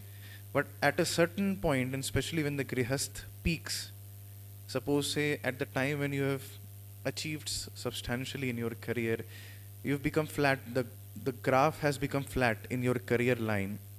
You see your kids, they are becoming adults, they need to be settled in their lives. You see your aging parents in front of you whose need have to be taken care of, and at the same time, the financial needs which know no stop. That time when that delicate balance is required, perhaps I believe Grihastha can be even more difficult than Sannyas Ashram. One of the aspects, sir, which you just touched upon, is that Bhairav Baba loves Shakti Upasana. And it is true in Tantra Shastra also. In fact, when we recite the Kali Bhairav Chalisa, we always come across the first few lines which mentions Jaiti Kali ke Lala Jai Jai Jai Kashi Kotwala. So he's worshipped as the son of Ma Kali, and Ma Kali becomes the mother there. So for someone who is willing to pursue both his Shakti and Bhairav Upasana together, what things he should be conscious about from first day, and how the whole idea is about worshipping both Bhairav and Shakti together. And always there will be some inclination towards one. Either it will be Shakti or Bhairav. There will be slightly higher inclination towards one. So when the situation is like this, how should we maintain a balance and a reciprocal relation with the other Devata? If you are worshipping Bhairav, we are having more for him, he is our Ishta. How we should look at Ma Shakti? Although both are not too different, both are one. But when we are worshipping them together, what kind of things we should keep in mind when we are starting with the initial stages of worshipping both Bhairav and Shakti, that this powerhouse of energy which forms as a result does not become a disaster for us? Firstly, though, I personally believe that there is no way that sadhana can bring about a disaster in an individual. If it does, then the disaster ऐसे ही होने वाला था. Sadhana is just फालतू का blame दिया जा रहा है. But so my point is that if you are doing general Shakti Upasana is a more complicated topic in my opinion. Bhairav Baba it's kind of easier to connect to Bhairava. It's my experience. If you do the Nama Japa of Bhairav Baba over time, it creates, as I mentioned, that you will have certain kinds of strength, inner strength and a fearlessness comes into the Upasaka. Once it comes, then it steadies your path. You feel gladdened about it. But eventually, if somebody is doing Bhairav Upasana, somewhere or the other Shakti Upasana will make its entrance. There is no doubt about it. Among the Shakti Upasanas that connect to Bhairava, it's also important to understand that when a lot of people will be worshipping, say whether you do Batuka Bhairava Upasana or Kala Bhairava Upasana, these are the primary two forms, not going to the Ashta Bhairava or the, there are 64 Bhairavas also for the divisions. So these two forms, Bhairava Upasana automatically, specifically for Vatuk Bhairava, for example, let's see that Vatuka is one form of Bhairava who sort of literally holds the keys to the inner sanctums of Lalita Mahatripura Sundari. Without his blessing and without the blessing of Mahaganapati, you will know all the mantras and processes, but you will not have the experience. He knows how to navigate that path and reach to a stage where there is a direct anubhuti of Lalita Tripur Sundari, and that's very, very subtle, very, very complicated also, because it's very subtle.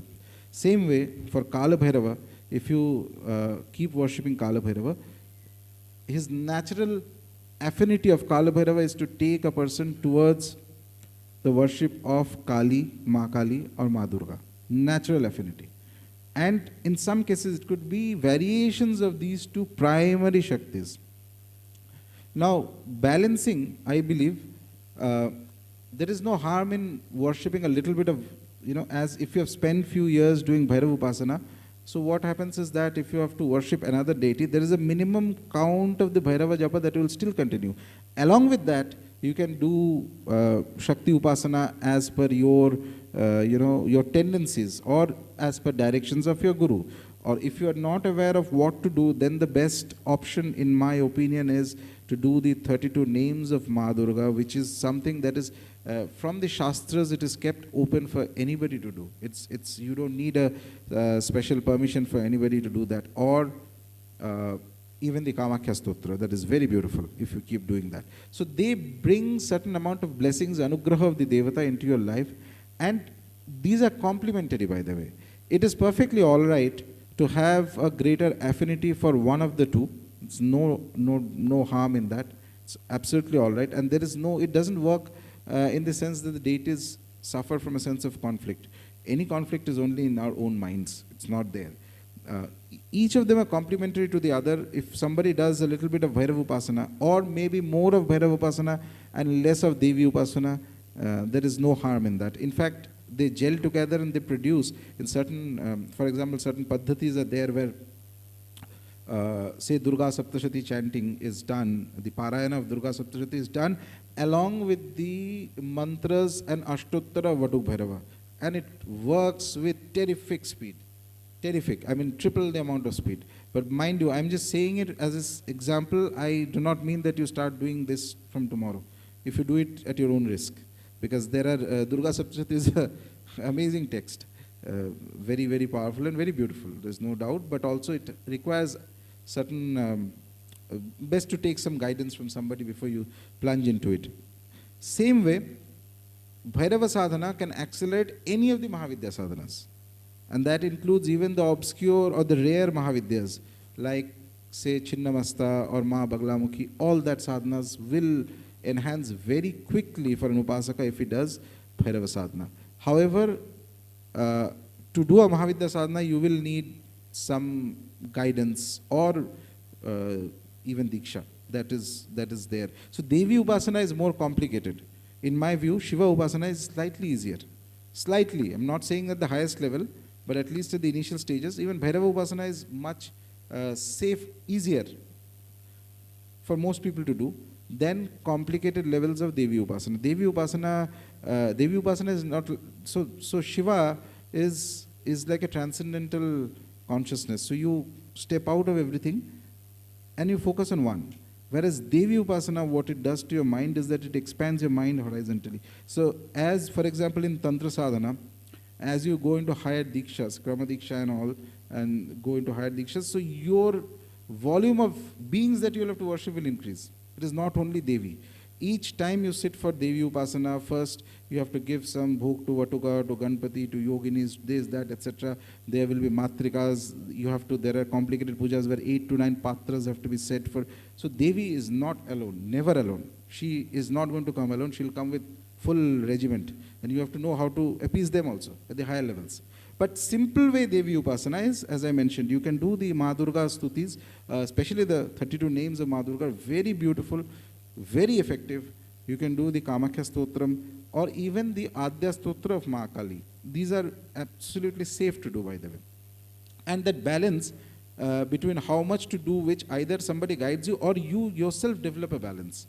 Each of them are complementary. You will see that when one person does Devi Upasana and little bit of Bhairava Upasana is added into it, it increases the pace of Devi Upasana very fast. Same way, if somebody likes Bhairava Upasana, you will never be only into Bhairava. Bhairava will take you, definitely will take you into some or the other form of Devi Sadhana. It is the way these things work. They are not very separate.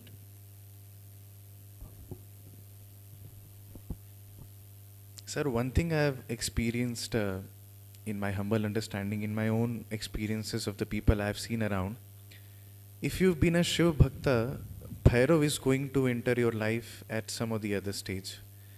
For some, it happens quickly, for some it happens later. For some it might never happen, but certainly if you've been to Shiv Upasana, Shiv Bhakti, the essence of protection of Bhairava will always be there. There will be an invisible hand. Because he is the Rakshak of all the Shiv Bhaktas. So for someone who is seeing this, because Bhairava still is new among people, especially I believe in certain parts of India, and they worship mostly the Shiva aspect, the Shankar aspect of Bhagwan. So for someone who is getting newly introduced into Bhairav, sometimes he can be left little surprised or not know what and how to react, because he is Shiva himself, just coming in a different form and entering into your life.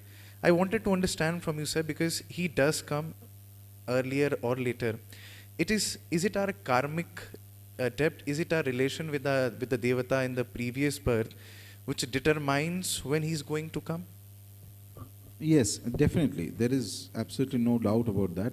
That there is a certain degree of karmic debt with the devatas that are there, and a very competent analysis of the grahas at birth can also give you an indication that who is suitable for Bhairav Upasana, who will go how far in Bhairav Upasana, like that. So these things, anything that, whatever the grahas indicate are only things which are repercussions of activities that were performed in past Purva Janma.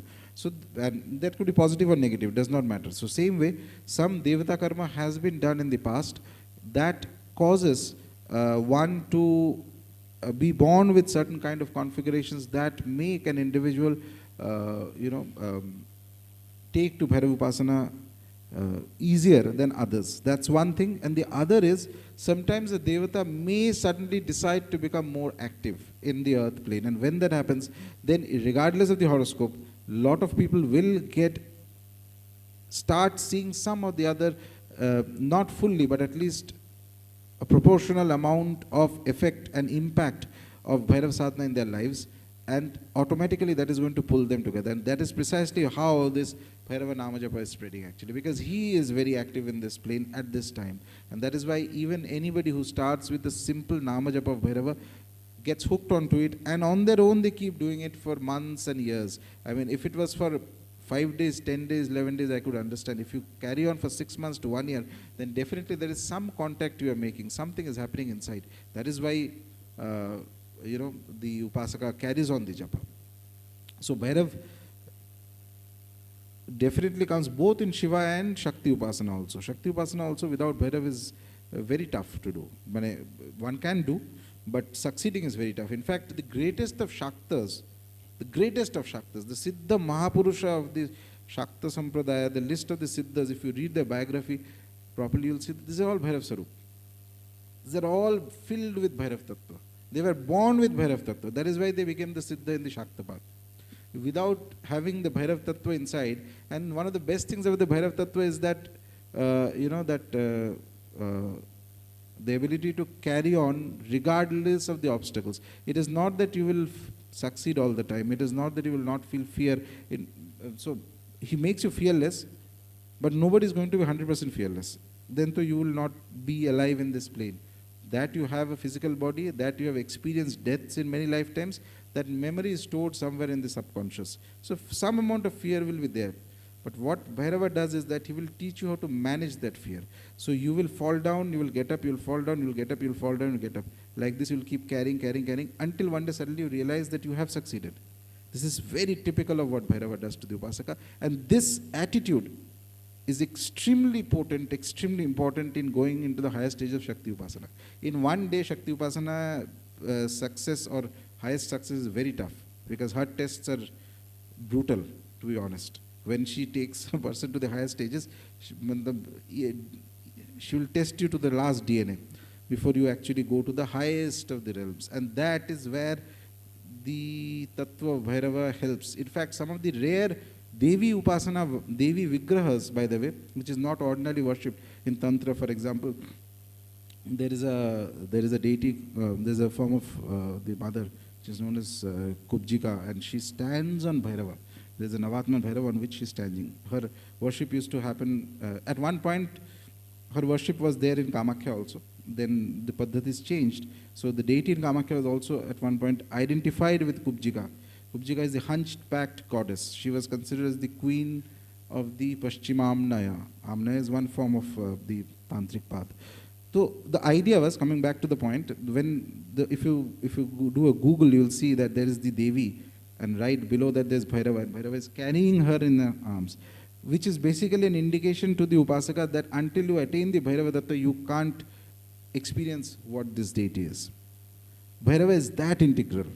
He is the one who has decided to come down into this plane. He is the divine in the physical plane, in this plane where everything is dark, everything is ignorant. Darkness is because of the ignorance. He is the one who can but he is divine. So he can change you. He can change you, and he can give you the capacity and the strength that is needed to go higher up.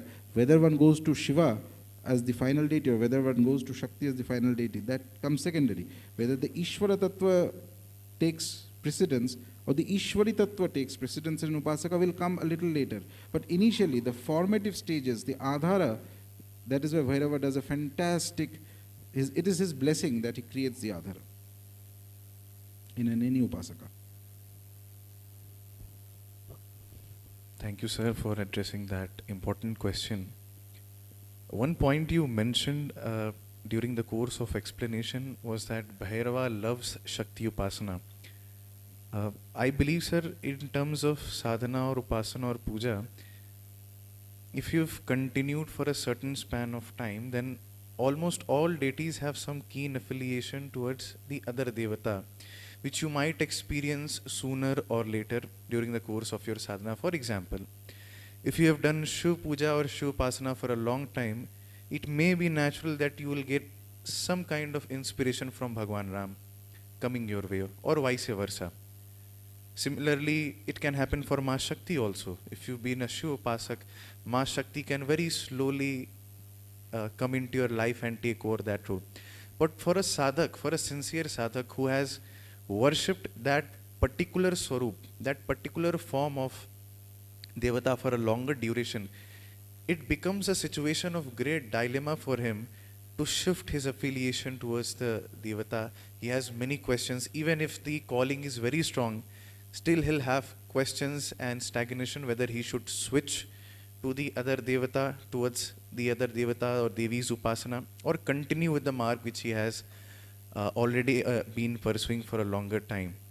And in case, sir, if anyone gets the inspiration of switching the devata, for example, after a long duration of Ram Nam Jap, you get the inspiration of coming into Shiva Upasana, then what kind of a relation you should maintain with Bhagwan Ram, or for example, any other devata whose upasana from which you have switched to the other devatas? What kind of affiliation you should maintain with the devata? Very clearly you mentioned that the dilemma is always there in our mind. There is no confusion with the devata among themselves. But this situation when somebody is changing the devata who he or she has worshipped for years and years, so how he or she should tackle this kind of a dilemma situation, sir?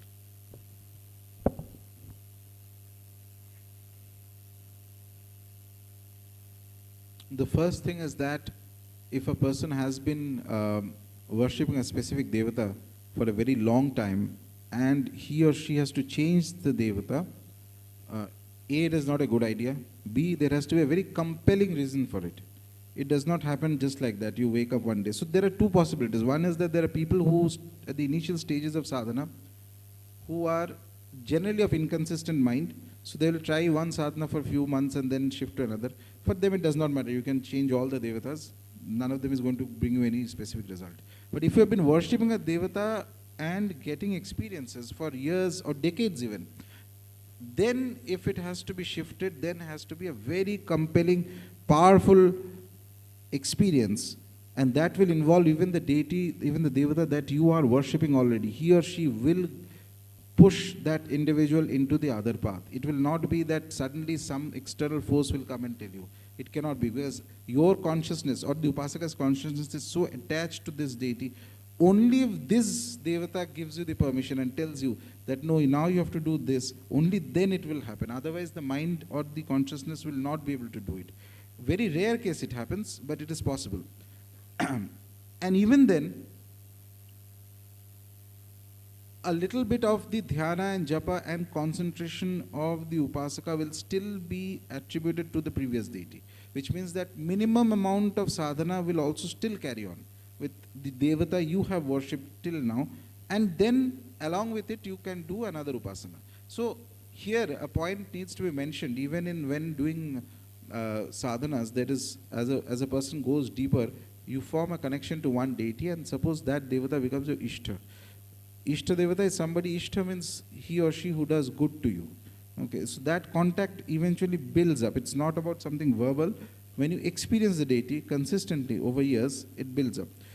Now, while you have a certain devata as ishta, it may be required in the flow of things at certain point for you to worship another deity. That could be a temporary worship also. Sometimes it happens. For a few months you have to worship the devata. You may not know how long, but you have to follow the guidance and the instruction that comes. In these few months, the Mula Devata whom you worship, their worship will still carry on, but in a little lesser format. Then after this specific period of time, this deity upasana goes on, or for whatever purpose you had to do this sadhana, that purpose is solved, or that purpose comes to the conclusion, then again your Mula Devata upasana resurfaces back. This also happens. And there is a last, rarest thing that is possible. That's so rare that only one example I have come across till now of that, and that too in a book among the disciples of Sri Ramana Maharishi, who was a great Advaitin saint, those who know he used to be in Arunachala. So, one of his disciples, he was from Punjab actually. It's a long story, I'll just cut it down to the gist of it. So he was a Vaishnava, he used to do a lot of Krishna Japa and Lord Rama Japa, to the extent every day from 2 a.m. at night till morning 8 he used to do japa, and then he used to go to his office and this and that. He was very, very deeply spiritual, and from a childhood he used to have experiences of deities. And Krishna used to literally play with him, that type of experience. He was in a state of bliss. And by some events and set of circumstances, he ends up from Punjab into Chennai. And from Chennai he goes and visits Ramana Maharishi, and is completely unimpressed by Ramana, because Ramana is a typical Advaitin. He is sitting down quietly and is not, and he asks him a very funny question, by the way. During a conversation he tells Sri Ramana Maharishi that I worship Krishna, and little bit with some amount of pride also, because he is not an ordinary upasaka. He says that when I call him, he comes and we play together, and it's so blissful. So Ramana says that, oh, that's wonderful. Says that, where is Krishna now? He said, no, when I call him, then he comes. So then Bhagavan, people call him Bhagavan Ramana Maharishi. So he says that, what kind of a God is this, that he is present now and is absent tomorrow? Okay. If he's here, he's here. Or if he's not here, he's not here. So this gentleman, he gets very irritated by this question. So he thinks that this man is a fraud. Ye kuch nahi aata hai. May not have that amount of experience. A lot of people today sit together with disciples, who knows what is it. So he goes back to his home, not bothered about it. Few months later, as he's doing japa, very intense japa by the way, remember 2 a.m. at night he used to get up till 8, constantly is doing japa. Then he goes to his office, he used to work I think in railways or somewhere, comes back, and those days too there was thankfully no mobile and internet, so people used to go to sleep by 7, 8, so life was easier. And this thing goes on. Then one day he has a divine experience where he sees at 3 a.m. at night somebody knocking at his door. So he opens the door, and there's a man standing, very tall, peculiarly dressed. There's a lady standing, and there's another man standing, and they say that we have come to visit you. And he says he thinks that it's his relatives perhaps from his village. Kahin se to aaya hoga. So he asked that, did you send any letter that you were coming? I could have come and received you. Which train is this? Something like this he asked. And they smile and they say that, no, we have come from Ayodhya. Somebody told that there's a great Krishna devotee here. So we just came to see who is it. And saying that, they vanished. So he puts it down ki ye kuch to bhram hoga mind ka, something. But from that day, he sees this very peculiar condition that he is not able to do any japa. He can't take the name of Rama, he can't take the name of Krishna, he can't take any mantra, and all the experiences of the devatas he has had till now, everything stopped.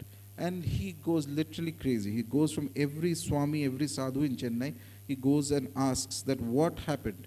Why have my experiences stopped? Somebody told him, kuch hoga black magic vagara tumhare upar kiya gaya, who knows what is it? So he is out of his mind, he doesn't know what to do. Suddenly the thought comes to him that there is that madman who stays in Tiruvannamalai who had asked that funny question. Maybe he knows. So as a last resort he goes there and to ask him.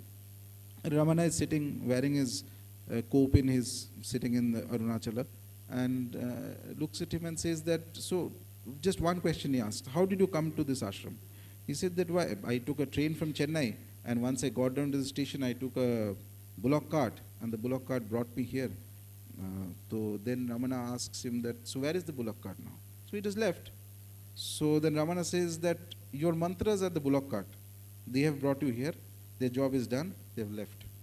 And then he does something and he enters into the state of Nirvikalpa Samadhi. the gentleman, and he realizes the Brahman. That is a very rare state. Very, very, very one in millions. If that ever happens to an individual, then all your, whatever you have worshipped, not worshipped, everything will go into a different thing altogether. But I'm just mentioning this for the sake of completeness of the answer. This is unlikely to happen to anybody, but this is also possible. One of the common phrases during the course of this conversation which we have come across is experience, realization. In fact, the theme also of the program happens to be Devata Anubhuti. Sir, in my personal opinion, and to a lot of people who I speak to, once they start with their course of sadhana, or the journey of sadhana, they get a lot of experiences in the form of dreams. Some call it sixth senses. What you're thinking right now is happening tomorrow. It becomes true tomorrow. Also, what I've realized, sir, that these experiences over a period of time take over the importance of sadhana itself. The people are more inclined and concentrated towards the experiences that they are having rather than on the process and paddhati of the sadhana that has to be followed. How should one balance? How should one look at these experiences as they are coming their way? I had a priest, sir, in our temple. He had happened to be our relative also. So he very metaphorically once told me that when you're doing sadhana, then the sadhana that you're doing is your partner, is your wife. The experiences that you are getting out of the sadhana is like your daughter. And when you are sharing these experiences with someone, it's like you're sharing the daughter with them. Very metaphorical, harsh words. So the point I was making this, how appropriate in fact it is to share your own experiences with the other people. If you can, sir, throw light on this. This is again more, I feel that it's a complicated question because it's not a simple yes or no. So first thing is that yes, when you have an experience initially, it is good not to share it. But you must have the understanding of the experience. That is also important. So if you have the capacity to understand, if you don't, then you share it with your guru. Your guru is capable, he or she will guide you and tell you what it means. This is one approach if you have a guru who can guide you. If you don't have a guru, then don't ruminate on the experience. Enjoy the experience, don't get attached to it, and if it is meant to cause something, then let it unfold on its own. Don't go around trying to do certain things or not doing certain things. So far as revealing experiences, yes, initial stages, if you reveal the experiences, they will be lost. Because there is a thing in the spiritual world called the adhikara. Adhikara is the world,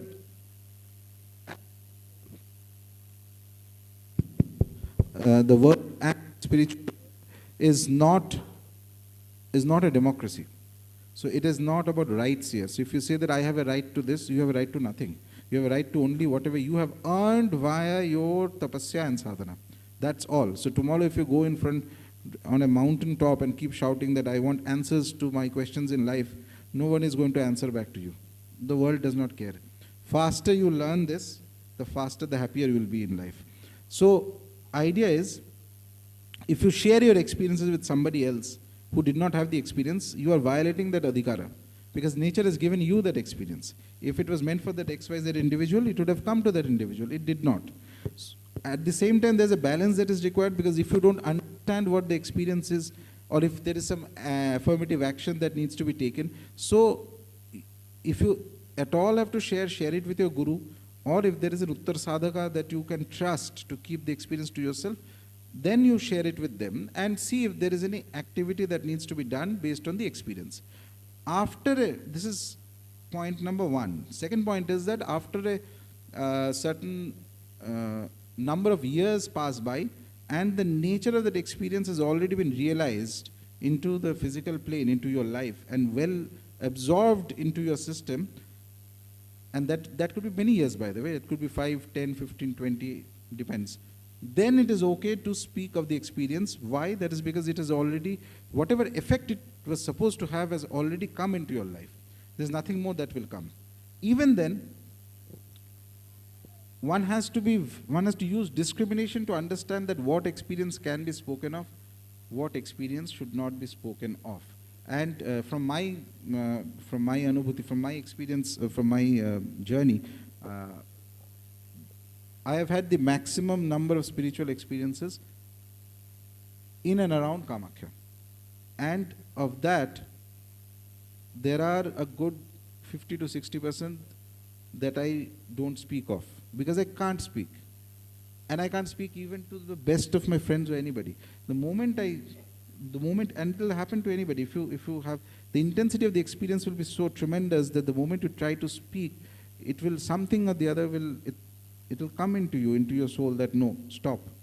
There are things that cannot be spoken of. There are some you can speak, which has been absorbed into your life, but the things you cannot speak, not until nature. And nature is your devata. Whoever you are worshipping is nature. He or she becomes everything. He or she allows you to speak. Or if you have a good guru under whom you are doing sadhana, then the guru can guide you what experiences to speak, what not to speak. So general thumb rule is, it is better not to speak at the initial stages. Sir, I know of someone who has recently started with his journey of sadhana.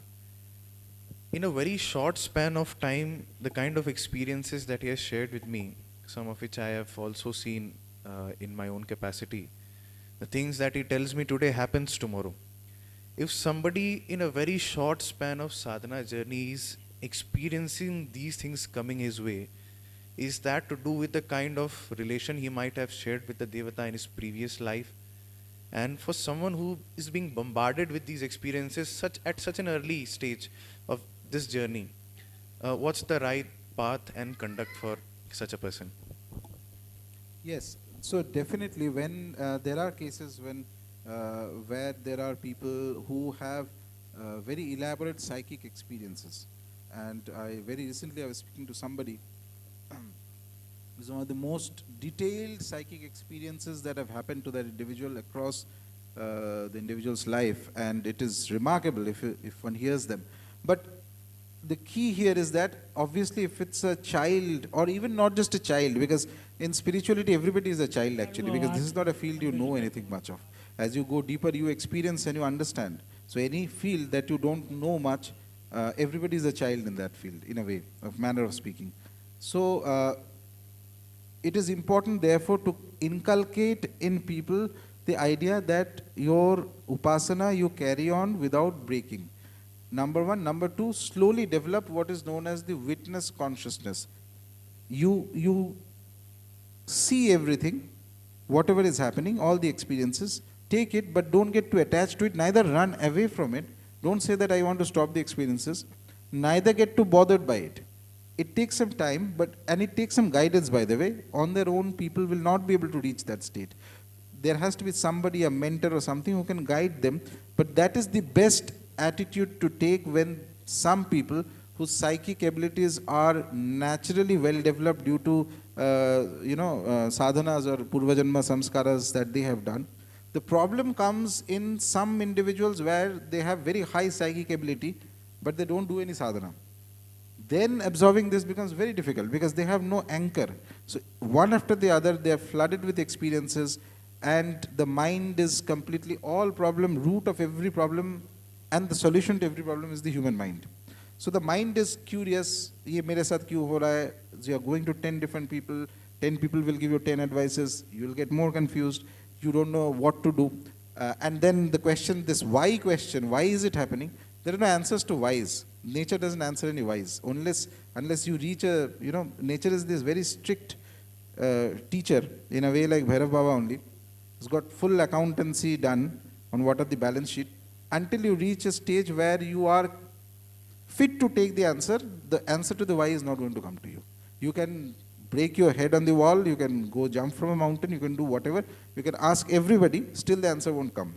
So the smart idea is to train the mind to understand that there are some things that happen.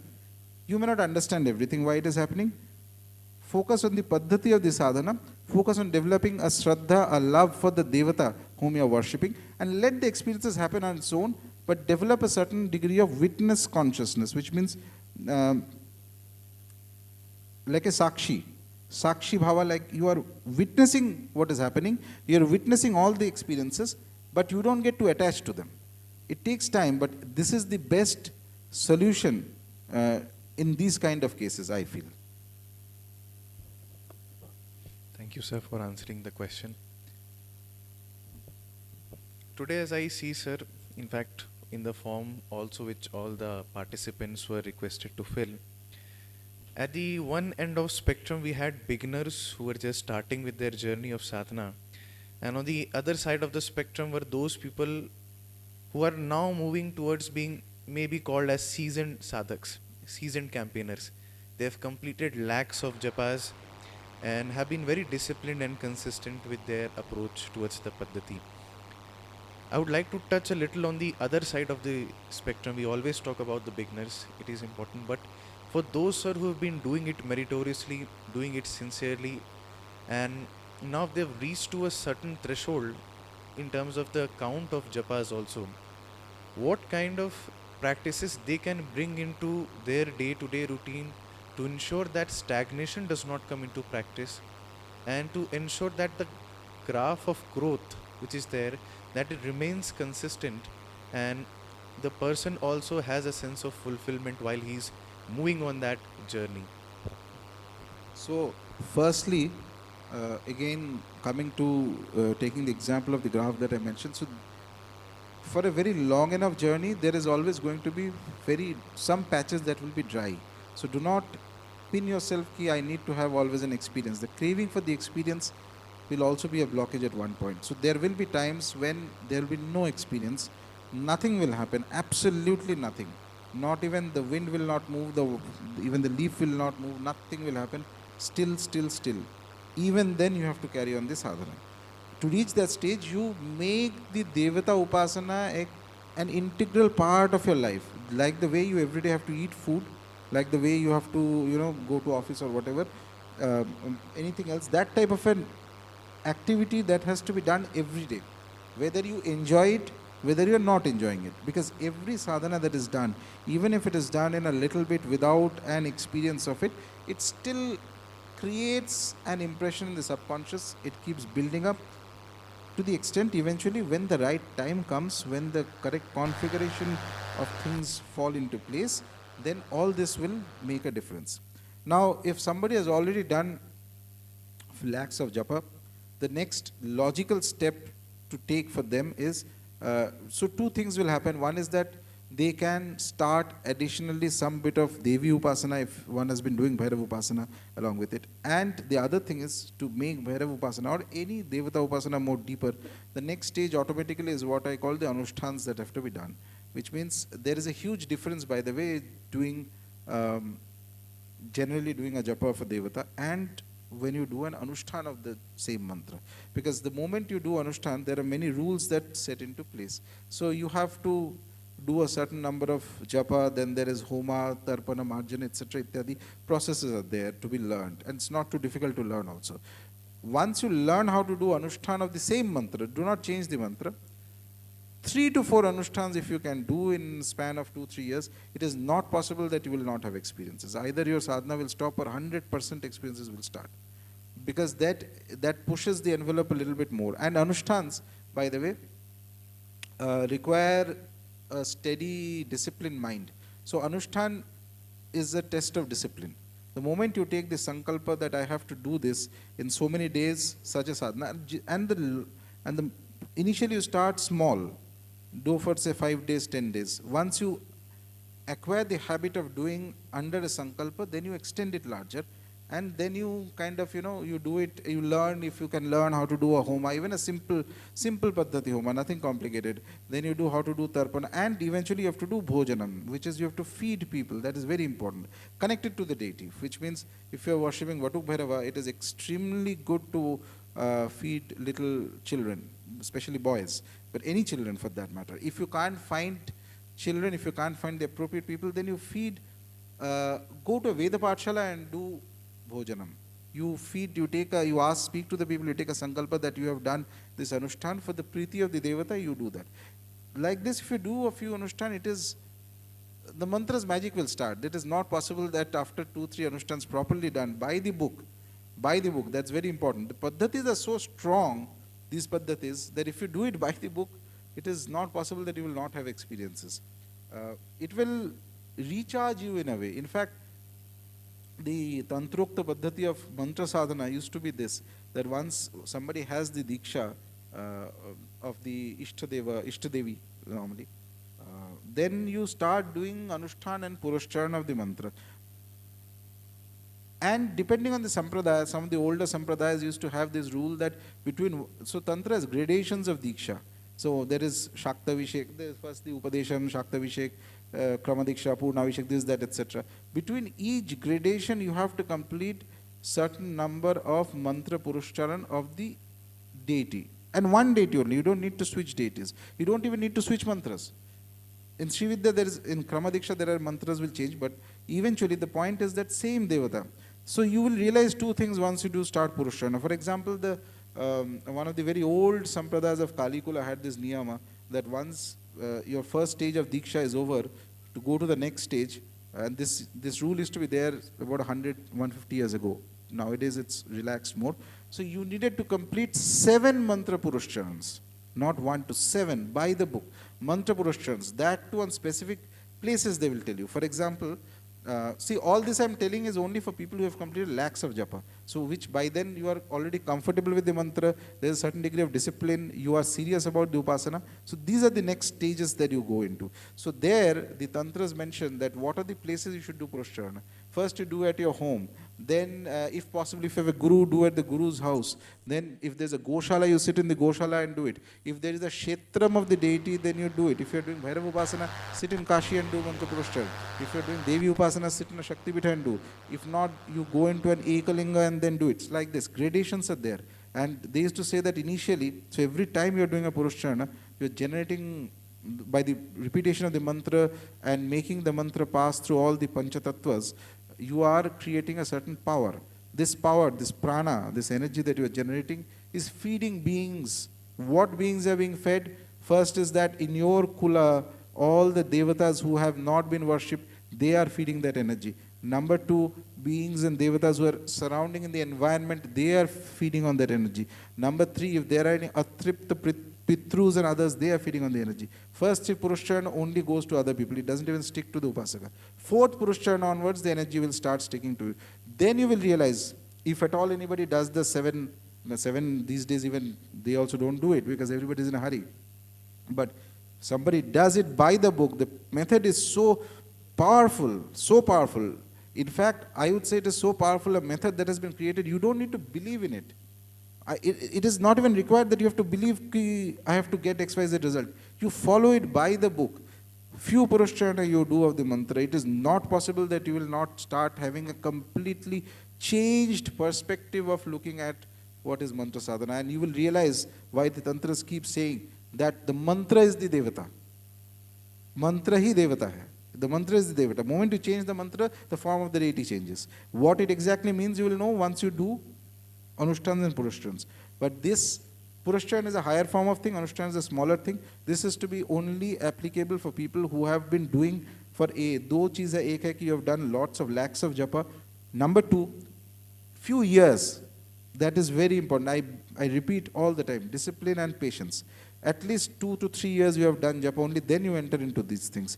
Do not just because 6 months you have sat and done a lot of japa and you start doing Anushthan. No, Anushthan is a serious matter because you have to take a sankalpa. So if you cannot run away in the middle of the Anushthan.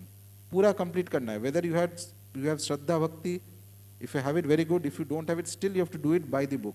If you do it by the book, the method is so powerful. If you do it 3 to 4 times, it's impossible that you will not have experience. It's impossible. And in fact, one of the most Anushtans I used to do was Batuk Bhairava. Batuk Bhairava Anushthan if you do, and speaking of, since we are speaking of Bhairava,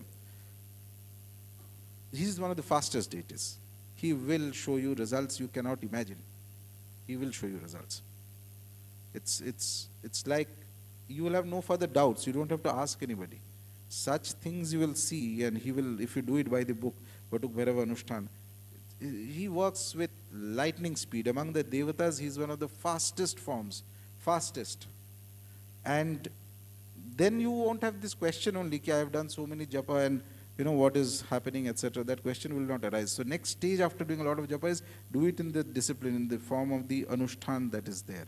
The method that is to be followed. Or isme again, it comes back to the same thing I tell you, follow the methods that the great acharyas, traditions, sampradayas have been doing. Don't innovate into that. Just follow that, because that is a path that shows the result. We already know that it works because there are people who have done it and have reached the correct destination. Now you cannot reform a route where you only yourself have not reached. How will you make a new route? So follow what has already been done and you are more or less safe.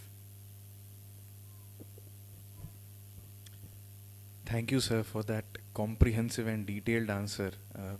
It has answered 3 or 4 of my follow-up questions also. I'm sure a lot of people will benefit out of it. Before I come to the concluding question, I want to ask, sir, the nature or the right approach towards a sadhana should be surrender towards the Devata or Devi. But when we say surrender to Devi or Devata, what are we essentially meaning? Is it like giving the key to our lives or leaving everything in his own hand, forgetting about Purushartha? What is the right essence of the meaning of the word surrender to deity in the general aspect and the larger aspect of the sadhana which one is doing, the faith, the unshakable faith which one is holding towards the Devata? How one should look at this term surrender in the course of this sadhana journey and how important this is?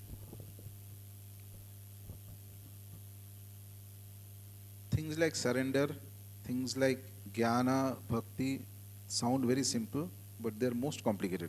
That is why nobody is able to do it.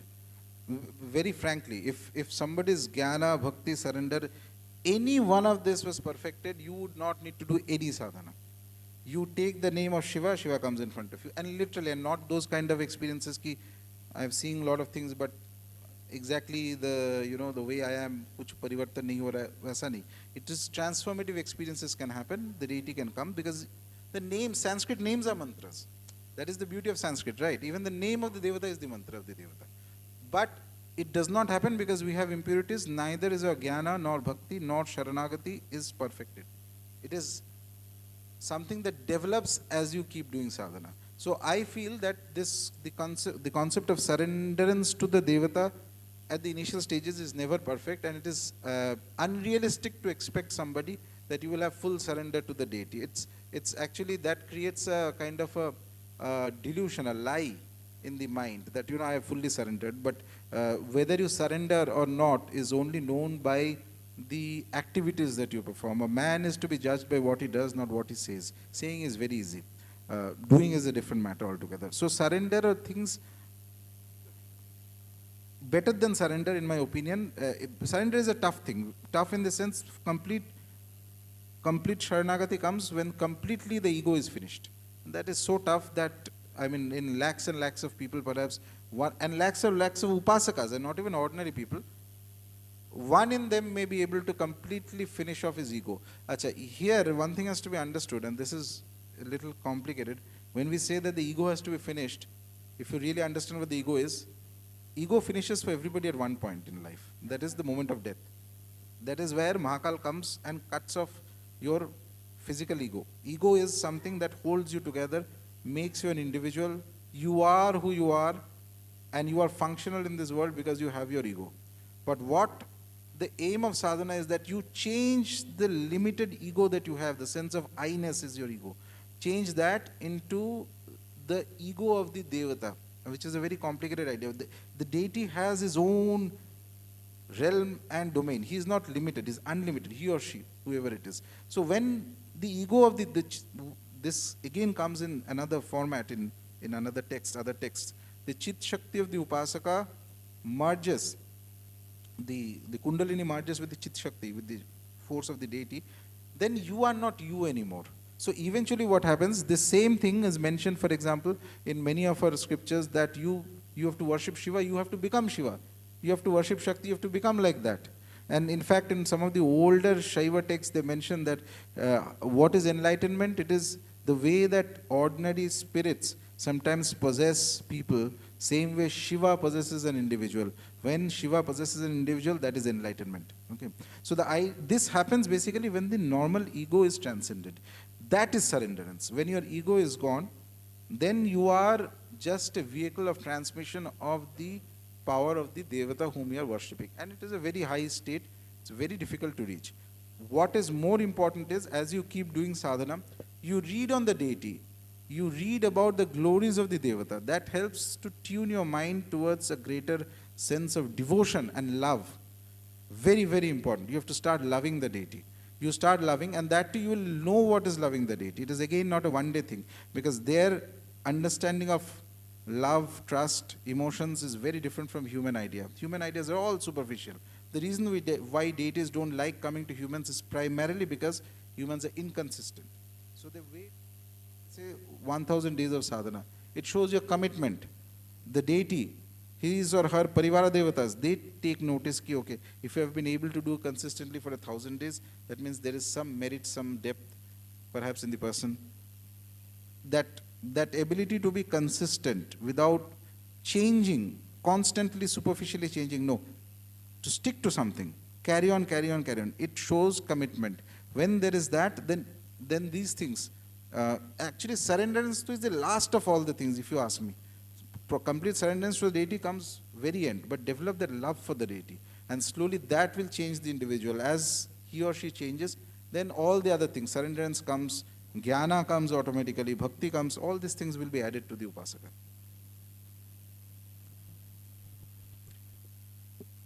Sir, we often hear that journey is more important than the destination. But for someone who's just beginning with his sadhana, what should be his focus? What should be his destination? Where should he aim at? Where he should look at? Is it mantra siddhi? Is it devata siddhi? Is it both? Is it neither? What should be his constant approach and target which he should have while he's coming to follow this long run marathon where he's supposed to run daily few steps, daily few meters? It's not going to happen overnight. What belief system one should start with this process or enter into this process that it helps him reach to that eventual destination or that final landmark or cross point?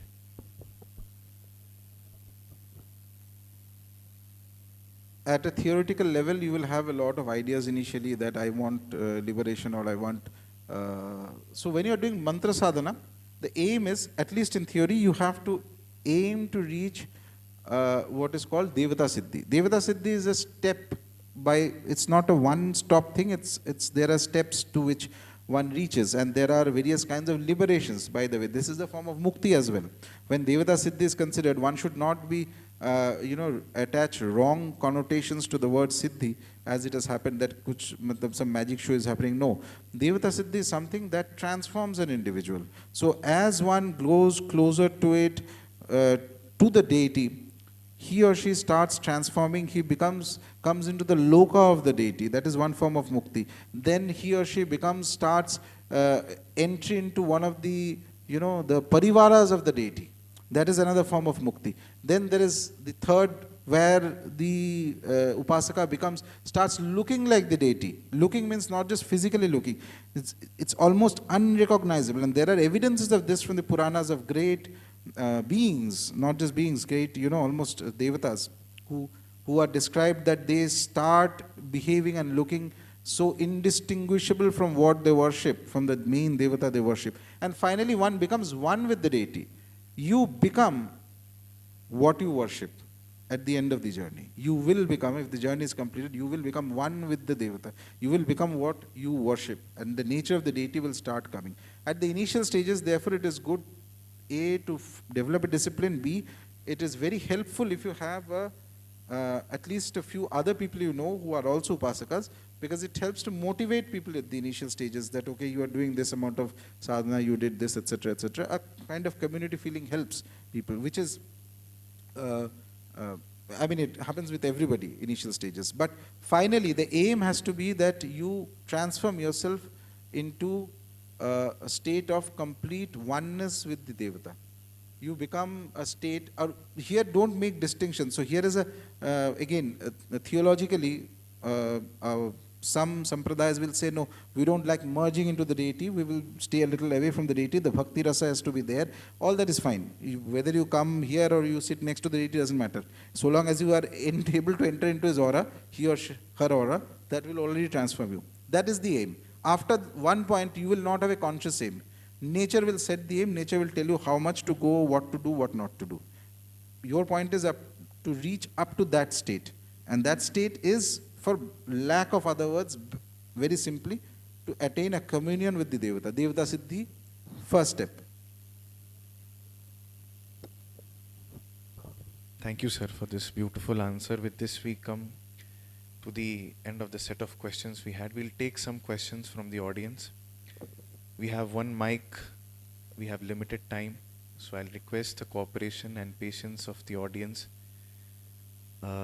And also a disclaimer that please stick to spiritual and sadhana oriented question which you might be encountering in your personal experience. So we'll have one mic which will be going, and just from the audience, if anyone has a question, please raise your hand. One by one we'll try to come to you for them. Mic, please. Please, can we have a mic for the audience? Gentlemen. Yeah, namaskar, Harsi, and pranam, Rajshri Dada. So my question is that, what and how the beginner sadhak should, proceed on the sadhana path if they don't have a guru's initiation. And just to add to this point or this fact, what about the karmic blockages? How, those deter the sadhana or the sadhak's, paddhati going forward? May I know your name? My name is Karan Sumbli, sir. And you are from?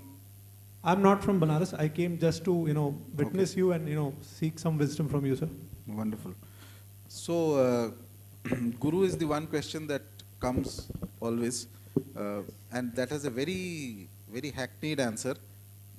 Something that you must have heard 100 times. But that is actually the best answer. So, which is that initial stages you do those sadhanas which can be done without a Guru. Number one point. Number two is that you have developed patience that, to find the right Guru. Three, spend time meeting people, physically meeting people. A lot of people have this idea that I need a Guru, but all they do is that sit in front of the computer and I want a Guru, I want a Guru. Computer screen se nikal ke to Guru nahi aayega.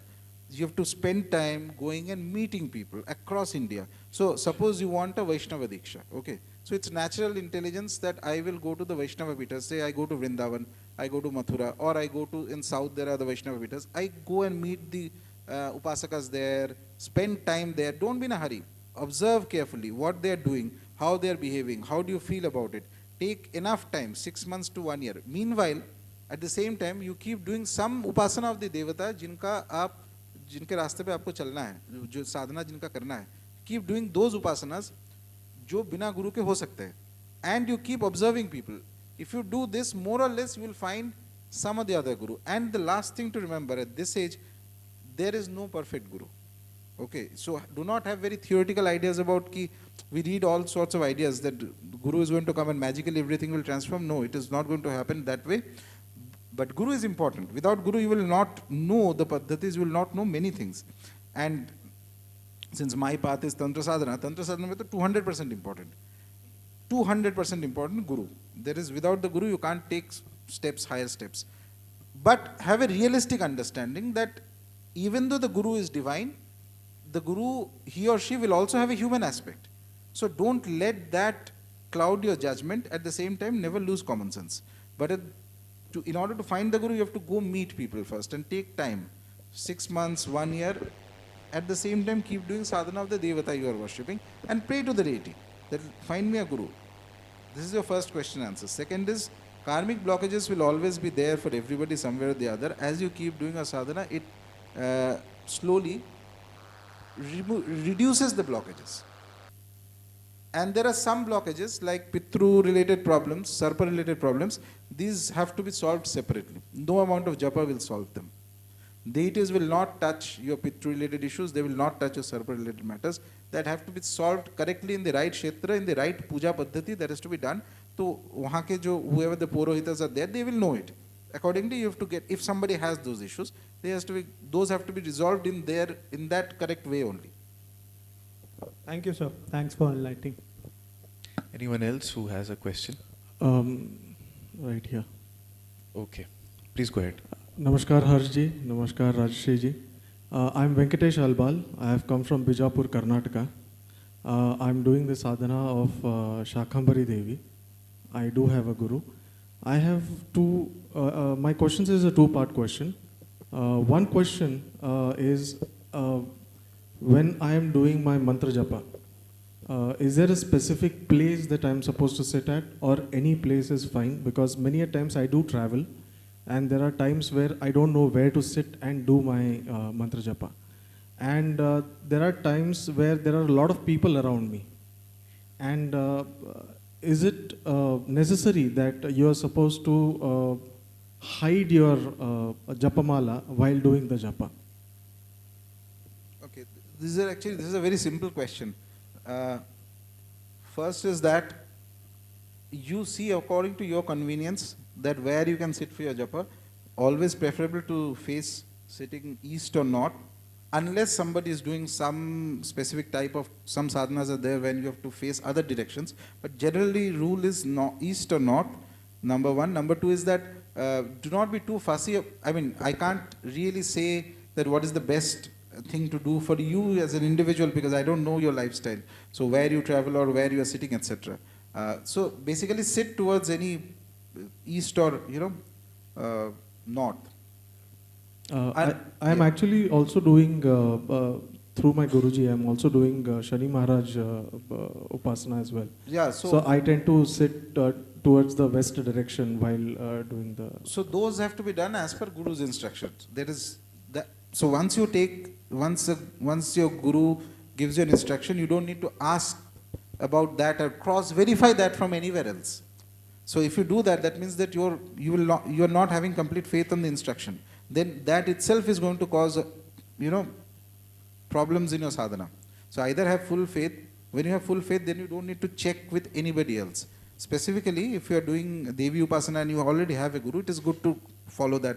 Number one. Number two is that what was the Japamala? Japamala. Do I have to hide the Japamala while doing the? If you are aiming for mantra siddhi, you will have to hide the Japamala. If you just want to continue the sadhana, which is okay, many people do that, then no need to hide the Japamala. Thank you so much. Yeah. Anyone else from the audience? प्रणाम राजश्री जी, मेरा नाम अजय है, मैं नोएडा से आया हूँ। मेरी family के अंदर कुछ ट्रेजेडी हुआ, उसके बाद बेसिकली मैं अध्यात्म की तरफ गया, और जब इट वाज नॉट मंत्र जपा, it was basic meditation and everything. तो उसके बाद I started realising the amount of negative thoughts that I get, and I started thinking about doing tantra, but then I fear that I might misuse them. So how do we go about when we know ourselves that there are a lot of negative things, or there is a negative side to us? And that's something which bothers me, because I don't want to get into a situation where I go even much at a lower stage than going up. So first thing is that why are you assuming that you will attain any kind of power that you have misused? तो बात का बात है. So this idea that you will do tantra sadhana and you will attain some kind of ability, that itself is a presumption. It is not at all easy to attain these abilities. While various fantastic ideas people have in India specifically, that हम लोग कुछ मंत्र साधना कर लिया और कुछ ability आ गया, इतना आसान नहीं है. It's very tough. It's possible, a lot of people get it, but it's tough, number one. Number two is that, if you have doubts, there's no compulsion that you have to do, tantra sadhana. So you follow bhakti marg of a deity. Even when you're doing stuti of the devata, anybody, suppose for example, there is a simple bhakti upasana. So there's no chance of it being misused in any way. Stuti can never be misused. Worst to worst होगा कि आपका कुछ result नहीं आ रहा है. Worst case में. It will never be misused. And the other thing is that so far as a person seeing there is some negative side inside me, everybody has it. It's good to be aware of it. It's good to think that, okay, first is awareness. Number two is the willingness to change that. And there, two factors will come in. One is that your own effort will, and the other is the anugraha of the devata whom you are worshipping. Now, if somebody does only meditation, you need to have terrific amount of self-control to be able to change oneself, or at least the blessings of a guru will be needed. So there is no, do not think like this that you will be misusing anything. To misuse something, first you have to attain something. The attainment itself is not easy. And tantra sadhana अगर किसी को करना है तो बिना गुरु के तो संभव ही नहीं है. So assuming that you have a good guru, then it becomes the responsibility of the guru to ensure that you do not reach in a path where you cause some kind of negative either to yourself or to anybody else. Hello sir, I'm from Mumbai. My name is Panchali. I have a very simple question. I would like to know the difference between Ma Chandi and Adi Shakti. Okay. Adi Shakti, as the name suggests, is the primordial form in the Shakta conception of the universe. The highest form of Shakti is Adi Shakti, from which everything else has come. The Devatas, Asuras, the worlds, everything. Now Adi Shakti is something that any of the Mahavidyas can become Adi Shakti. In fact, the first three Mahavidyas are definitely all of them can become Adi Shakti, can become. So mark the words that I am using. It does not mean that everybody who is worshipping the first three Mahavidyas are worshipping Adi Shakti. It is very important to observe the Upasaka and see whom you are worshipping. I mean, there are people who can say that, okay, I don't worship deities, massive, I worship only the Brahman and the infinite. लेकिन उसका कुछ reflection उसमें आता ही नहीं है, उसको आता ही नहीं है, Brahman क्या है? It's just a word. The idea is that any of the Mahavidyas can transcend and become the Adi Shakti. It is always important to observe who is worshipping. And from the Upasaka itself, you will realize that is the Upasaka actually worshipping Adi Shakti or worshipping something else? Because words don't mean a thing. What you worship, its reflection will come into you or the person, and the reflection will also be visible around the individual. As you do sadhana, your mind opens up. Discrimination opens up to the anugraha of the devata. Then you will know, doesn't matter what a person says, he can say 100 theories and he may quote 200 books, but by observing the individual silently in their smallest of gestures, subconscious activities, the environment around them, you will know 100% who is he worshipping. What? Is it Adi Shakti? Is it something less, etc.? So Adi Shakti is something that is beyond description. Chandi can become Adi Shakti. Kali can become Adi Shakti. Tara can become Adi Shakti. Tripur Sundari is already in Srividya Adi Shakti. So any of them can become Adi Shakti. So that's what. Namaskar. My name is Parishmita. Sir, my question is, what is the concept of morality in the spiritual realm, and is there any difference between human morality and spiritual morality? Thank you. Sir, just before you answer the question, I would request to please collect the mic once the question is asked, because we want as many people to be covered for the questions. The mic should not rotate around one table. Please get the mic from the participants once their question is done.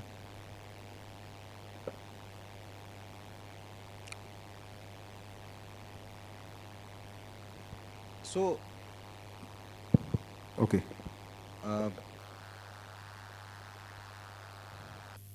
At the initial, this is a very philosophical question. This is not specifically related to any Devata Upasana, but not just morality, ethics, and the basic ideas of human existence that we commonly agree upon, which comes under the concept of the Samanya Dharma, is very important to streamline human existence into something meaningful. That is very important, number one. And it is important, that is why it is followed across the world, not just in India. Every culture has had its own set of moral codes, ethical and moral codes. For example, cheating is bad everywhere, not just in India. It was bad in Egypt, it was bad in Greece, it is bad in Europe, it's bad in India, it's bad in Japan, if you cheat. any type of cheating, financial cheating, this, that, etc. Murder is bad. So these moral codes are well accepted as a natural human understanding that separates human life from, say, an unregulated animal life. However, when one does upasana and goes very deep, and this is, I mention this with a lot of caveat because this can be misunderstood also, at one stage that comes where human morality is transcended. That's very rare, but that happens. So basically, human morality, and in fact, Sri Aurobindo actually writes beautifully on this. His writings are wonderful. I mean, there's no topic on which he has not written. He is the boss, so far as I am concerned. So he writes about this. Once you go into the realm of the deities, actually go into the realm of the deities, the human law of morality changes into another law of the divine. And according to that law, the individual will live. But remember, the caveat has to be there. Till one has not reached that realm, so there is always a law that is needed to govern an individual. And till one has not reached to the realm of the devata and connected to the deity, it is very important to follow the average codes of existence and morality that is present in society. Once that comes in, that is very different. That rules away. That is where the Charam sloka of the Gita, where Bhagavan says that Sarva Dharma Parityajya, that comes there. But that cannot be step one. If one tries to go into step one, he will completely fall and destroy himself and destroy others. So initially the moral codes have to be followed. Once there's a transformation, then automatically those things will happen. That's a very high stage. Hello. Anybody else? Sir. Yeah. दादा आपको कोटि कोटि प्रणाम. Just a second. Please, somebody from the mic team, one who is selected to ask the question, he should only get the questions. We have limited time and I appreciate the cooperation and patience of all the audiences. One who I select should get the mic, should ask the question. Once the question is done, the mic should be taken from him. And the only one who is selected, he should be given the mic. Please take care of this. Dada, my question is on, you post, myself Deepraj Singh. My question is on, you posted a video on YouTube 4 months back on Shivratri. You told that if someone has done more, few amount, means lakhs of japs of simple Nama mantra, so the next step, the sort of next step is Trishul sadhana. You told to purchase a 6-inch or 8-inch Trishul and do Rudrabhishekam on Shivratri. So what next? I want to know what to do with the Trishul and how to cater it, and what is the procedure to do and what are rules to do. Good. So just to clarify here, when I mentioned the Trishul sadhana, what I had mentioned is, so not specifically Rudrabhishekam, what you do is that you have the Trishula, you do Abhishekam with Bhairava Stutis. Okay. So if you're doing, say, even the Kal Bhairava Ashtakam, you do Abhishekam of it. The more you keep doing Abhishekam of it, the Trishula itself will start accumulating some divine energy. Fir you worship that. So the question is, what after that? Means you are assuming that you have completed the full steps of the sadhana. No. So the sadhana is itself long. So you keep doing that. You keep doing, consider that as the devata. Okay. And you keep doing your Abhishekam of the Trishul, you do a japa on the Trishul, etc. Jo bhi hai. As you keep doing it, the Trishul itself will acquire a certain degree of spiritual power. And once that power, spiritual power comes, it will start reflecting in your life itself. So basically, it's not just a Trishul to keep and for decoration purposes. Whenever you have even for a Vigraha, if you have a Vigraha, so one of the primary sevas of the Vigraha is Abhishekam of the Vigraha is important. Once you do Abhishekam of Vigrahas, it cleanses your soul. Abhishekam requires, so some amount of time has to be given, say once a week, or if you can do, I mean, if you have time to do every day, very good, but you, in a busy schedule, it's not possible. So once a week you do. And Abhishekam with Panchamrita, so fruit juice, etc. Various other things are mentioned. You can do Abhishekam with that. So as you keep doing the Abhishekam of the Trishula, you also keep chanting Stutis of Bhairava. If nothing else, just Om Bhairava. And also, if you keep doing it, it will start acquiring a certain degree of spiritual power and energy. That is the aim. And that itself will slowly take you forward. Thank you. Yeah.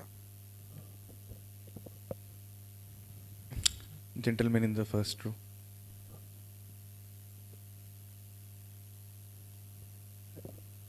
Hello, Dada, and thank you for Harshji for asking such wonderful questions. According to me, this is the best podcast on the internet. Dada, pranam aapko. I've been doing Bhairav Sadhana 7 months unbroken, and आपसे एक सवाल पूछना था.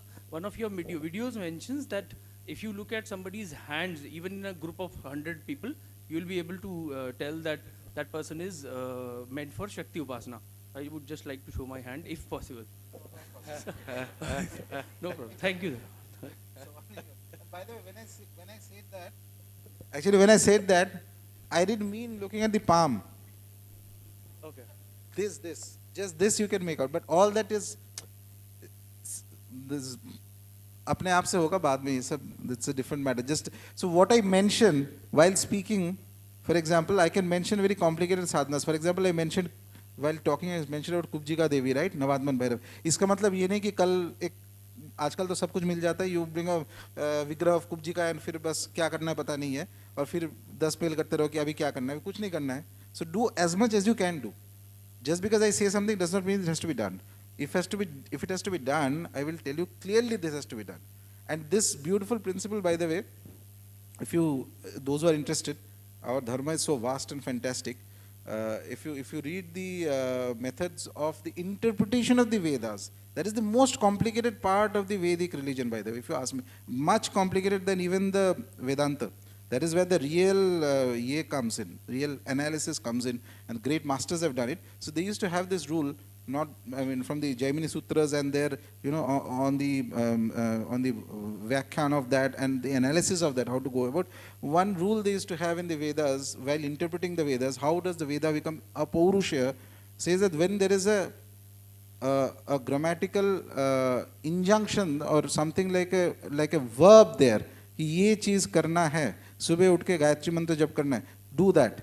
Where there is a description, whether you understand or not, you leave that aside. First, do what is to be done by the Vedas are saying. So same way, when I am saying that you do this, only do that. Rest of the description, idhar-udhar ka story, listen to it, don't execute that. Thank you, Dada. Sir, you mentioned that this was one of the best podcasts. Yours was the best question. Thank you for bringing laughter on all our faces. The lady there at the last. Thank you, sir. We'll come to you. Don't worry, we'll come to you. My name is Anjali, sir. I have started Bhairav Upasana from last 5 months. From 1 month I am doing consistently. With lack of knowledge, I have started Batuk Bhairav by stopping Bhairav Nam Japa. Recently, when I saw your recent YouTube video, I came to know that we have to do Bhairav Nam Japa along with Batuk Bhairav Nam Japa. So what would you suggest me now to do?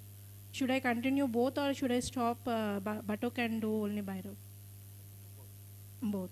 Continue both, divide the time as per your convenience. Okay, one more question, sir. Sometimes every day my mind wants to do the japa continuously, but sometimes when I start and sit, due to some physical problems or some thoughts will disturb my sadhana.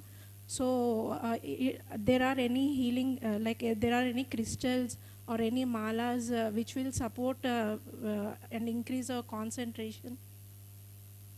No, there is no specific one-stop answer to this, because why concentration gets disturbed depends on individual to individual. But one is if you start doing, so what mala you are using? Rudraksha? No, normal mala, sir. What is normal mala? Tulsi mala. So you are doing Vatuk Bhairav and Tulsi mala?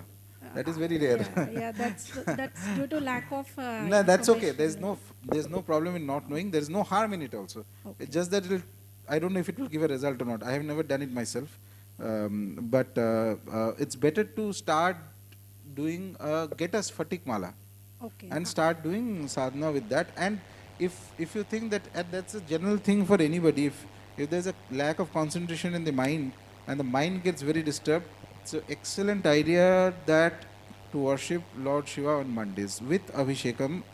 If you don't have the Shiva Linga at home, go to any Shiva temple, pour water, pour one Belpatra, and you sit and do the 1000 names of Shiva. 3 months if you do, it is impossible that your mind will not calm down. It is like it's a remedy it's a thing that always works. 3 months, 1000 names of Shiva every Monday, but you have to pour some water on the Shivalinga, any Shivalinga in any temple, and then sit down and calmly do that.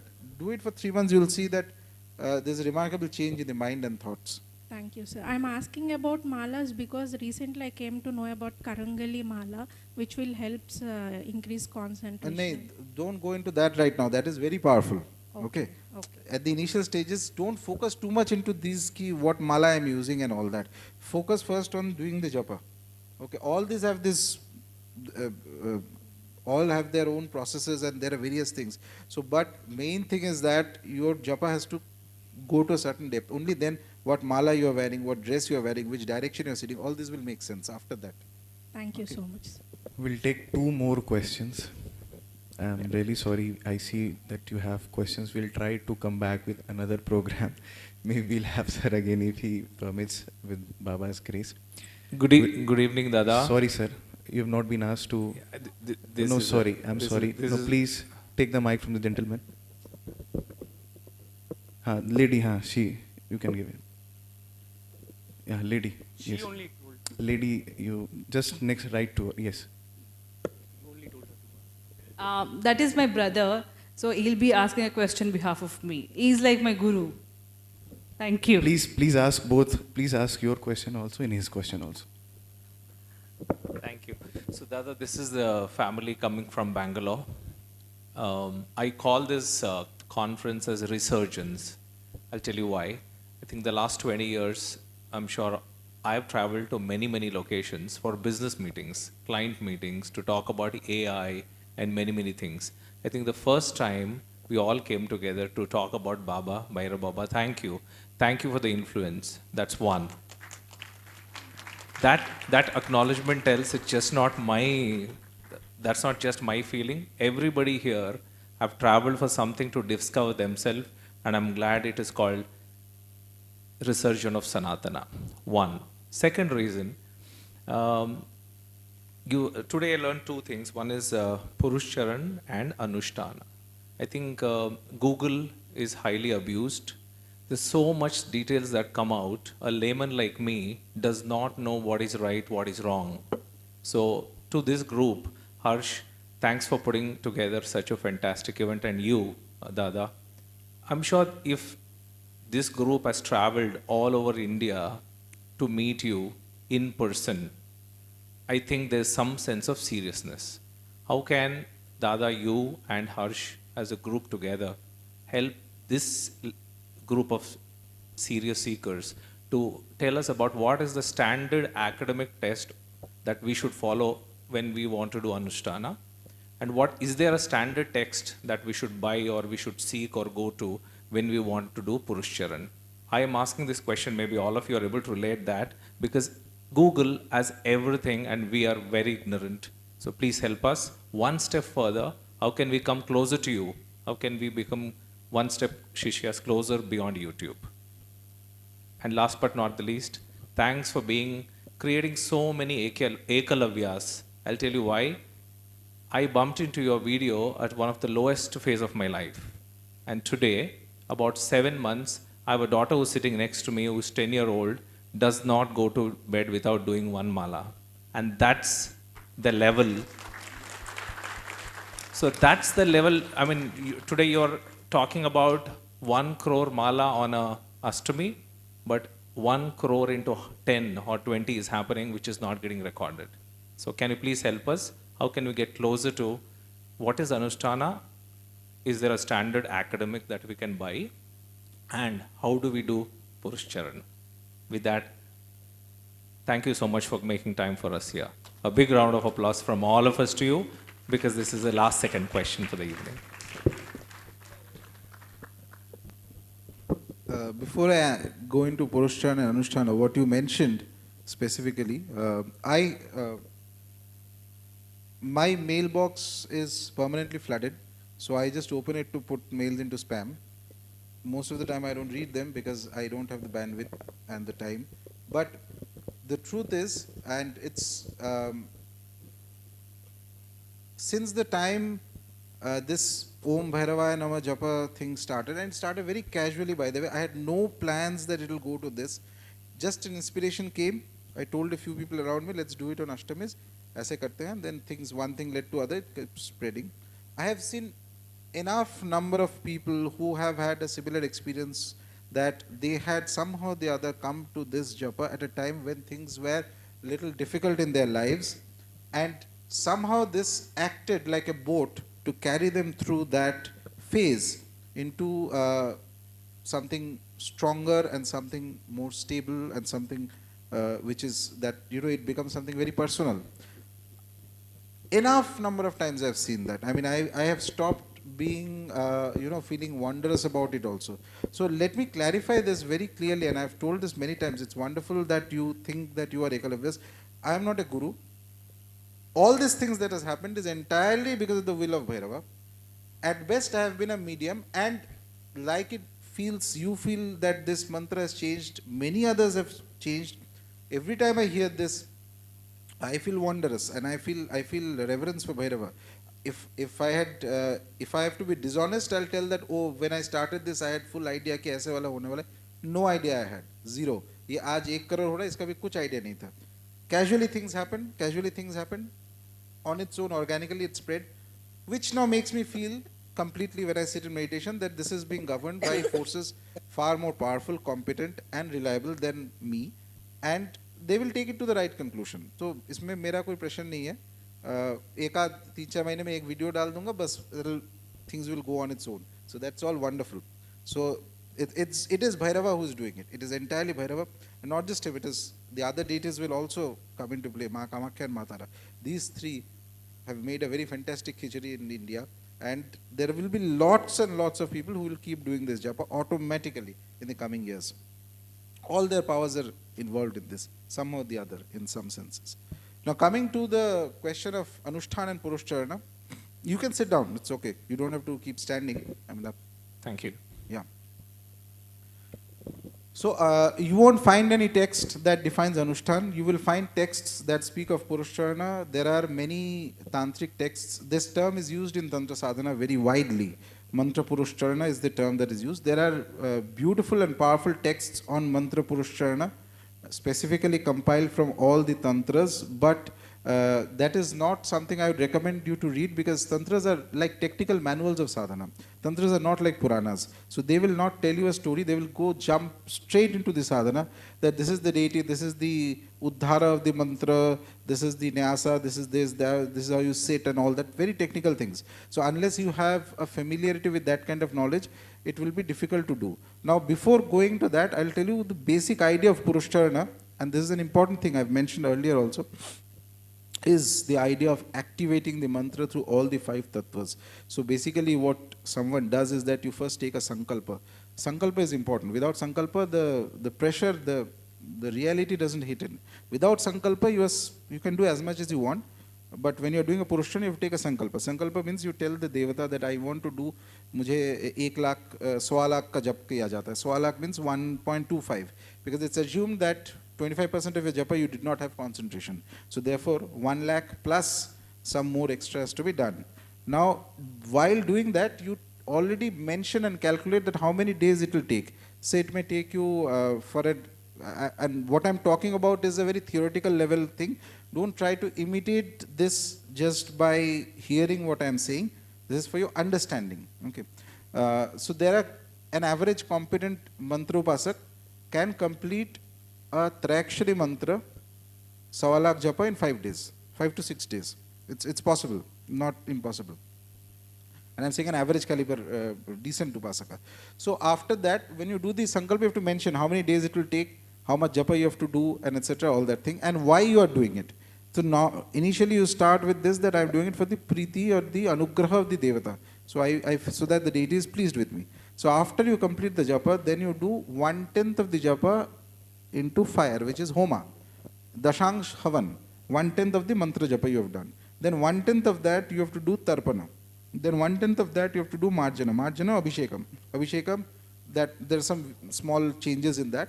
And then 1/10 of that into bhojanam, feeding people appropriate to that devata. And if you don't find people appropriate, you can feed people in either in a Veda Pathshala, or there is another rare system which is called the Kola Bhojan, but we'll not go into that now.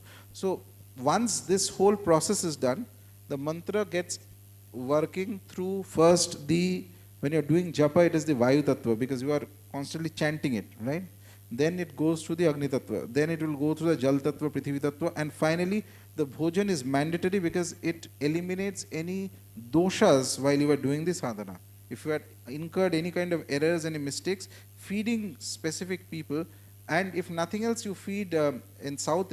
So Ved Pathshala is a very good place to do bhojanam, because there are people who are already doing there. There are children or those who are chanting the Vedas. So there is a mantra Shakti in them. There is some Shakti in them. So when you feed those people who have Shakti already in them, it automatically removes any errors that you might have incurred in the process. So this completes one Purushcharana. It is to be done in a very technical manner. So whether you have bhakti or not doesn't matter. You follow the step. Once the sankalpa is done, 1, 2, 3, 4, 5 steps completed. Wait for some days. Like this, if you keep doing Purushcharana, the mantra becomes extremely energized and starts showing results around you in a very unmistakable way. Purushcharana results are unmistakable.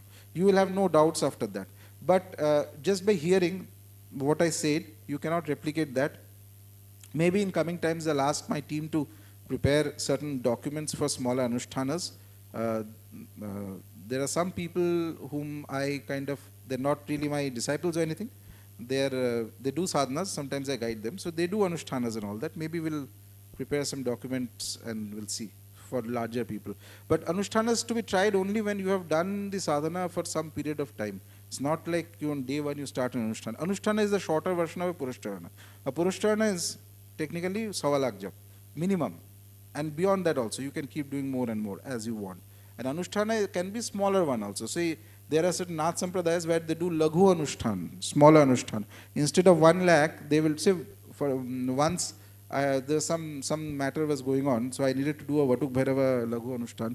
So 240 malas of japa I did in a specific, I did a Vatuk Bhairava puja, took a sankalpa that I have to do 240 malas in so many days. Each day X number of malas, same time I will sit, same dress I will wear, same ingredients I will use in the puja.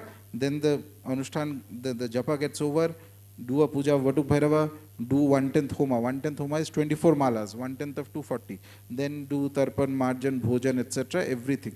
It was, and within almost a month, for the purpose what I had done, started showing its effects and results. That is a laghu anushtan. So maybe in time I'll make some documents on that, so it's easier for people to follow. The last question of the day. I'm sorry, ladies and gentlemen, it's a very tough task on me to select one out of so many hands I can see, and I understand that all the questions are important. I see this girl, she has raised her hand quite a long time. Please give the opportunity to her. Thank you, sir. Sir, I'm Rucha. I'm from Pune. I'm doing Bhairav Sadhana since 5 months. And while doing sadhana, I'm having involuntary body movements which are quite intense, like spinning of the head or vibrations in a head or in hand, which are quite intense, and it hurts sometimes, especially on a Purnima days. Or now I'm in Kashi and I'm doing sadhana. It is happening more intensely. So what is the reason behind it, or shall I try to continue it like that, or shall I try to stop it? How long have you been doing? 5 months. 5 months. So first thing is that you reduce the count of Bhairava Japa you are doing, or any sadhana for that matter. Okay. Number one. Number two is that there will be certain conditions in the grahas which causes this. Those have to be rectified separately. And for any japa, any intense sadhana, so there are other factors involved in this. It's not due to the japa, but the japa Shakti is accelerating this. So those remedial measures have to be done. For that you will have to actually go to a competent astrologer and see what remedial measures need to be done. Till that time, I would suggest that don't intensify japa. keep it at a pace that is easy to do, little bit. Even if you do one mala, that is fine. Don't intensify it too much, okay? You will have lot of spiritual experiences, but spirituality is not only having experiences, it is able to digest the experience. So there, because of certain other factors, as I mentioned, it's good to so this solution cannot be given like this. I would suggest that you visit a competent astrologer. See, there will be certain things which may require certain remedial measures to be done. Once that is done, eventually this thing will come under control. For now, what you do is you reduce the japa. Whenever this thing happens, you reduce the japa. Sir, I do one mala only, and I do Kal Bhairav Ashtak. How many times? Just once a day. So normally if you do one mala of the mantra and one Kal Bhairav Ashtak, the reaction that you're facing is not likely to happen because of that. But that is why I'm saying that there is some other factor that is involved in this, and in order to go into an analysis of that, it will require more deliberation and thought into it. It cannot be done obviously in an open forum like this. So I seriously suggest that you visit a competent astrologer and see what are the doshas that need to be rectified. And if you think that even this one mala is causing it, then reduce it. Reduce the japa. Don't do one mala. Do 21 times. That's it. Just 21 times. Okay? And do not take too much of stress into the Bhairava japa. There could be other factors involved in this. So you definitely should visit somebody who knows Jyotisha properly, with whom you can discuss this, who can see what remedial measures need to be done separate from the sadhana. Okay? Thank you, sir. Thank you so much, ladies and gentlemen. Thank you so much, sir. My job was very easy to put up questions to you.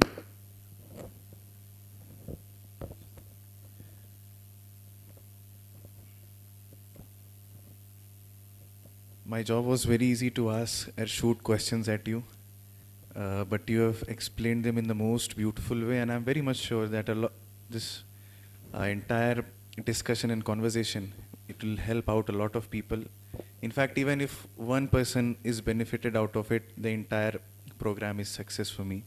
And I, from the bottom of my heart, I extend my thanks on behalf of all the family of Kashi Archan Foundation, to all the devotees, to all the guests who made it here from different parts of India, some from even across the globe.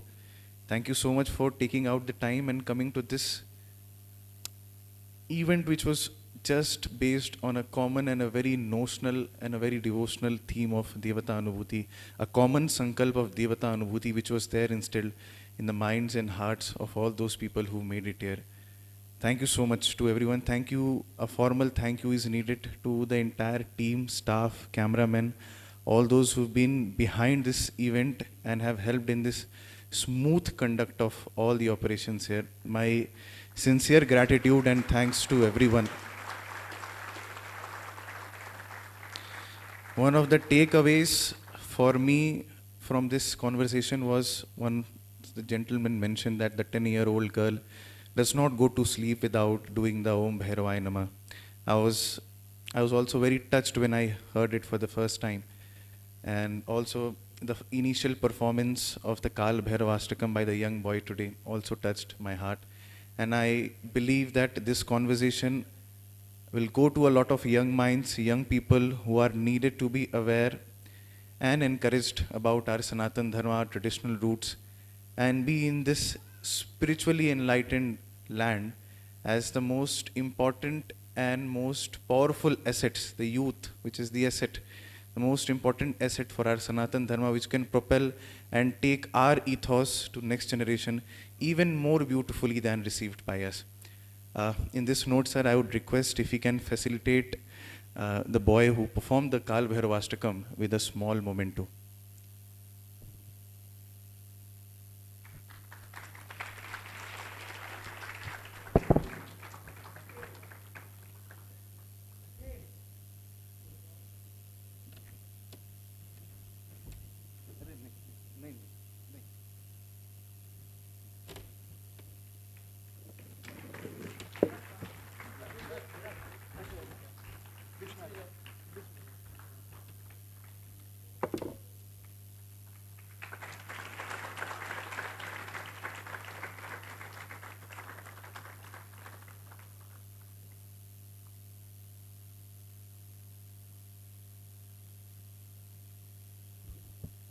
Sakshat Batuk Bhairav Swaroop. Thank you so much again to the audience for your cooperation today. I'll invite Nitika ji to come on the stage and take over the event from here.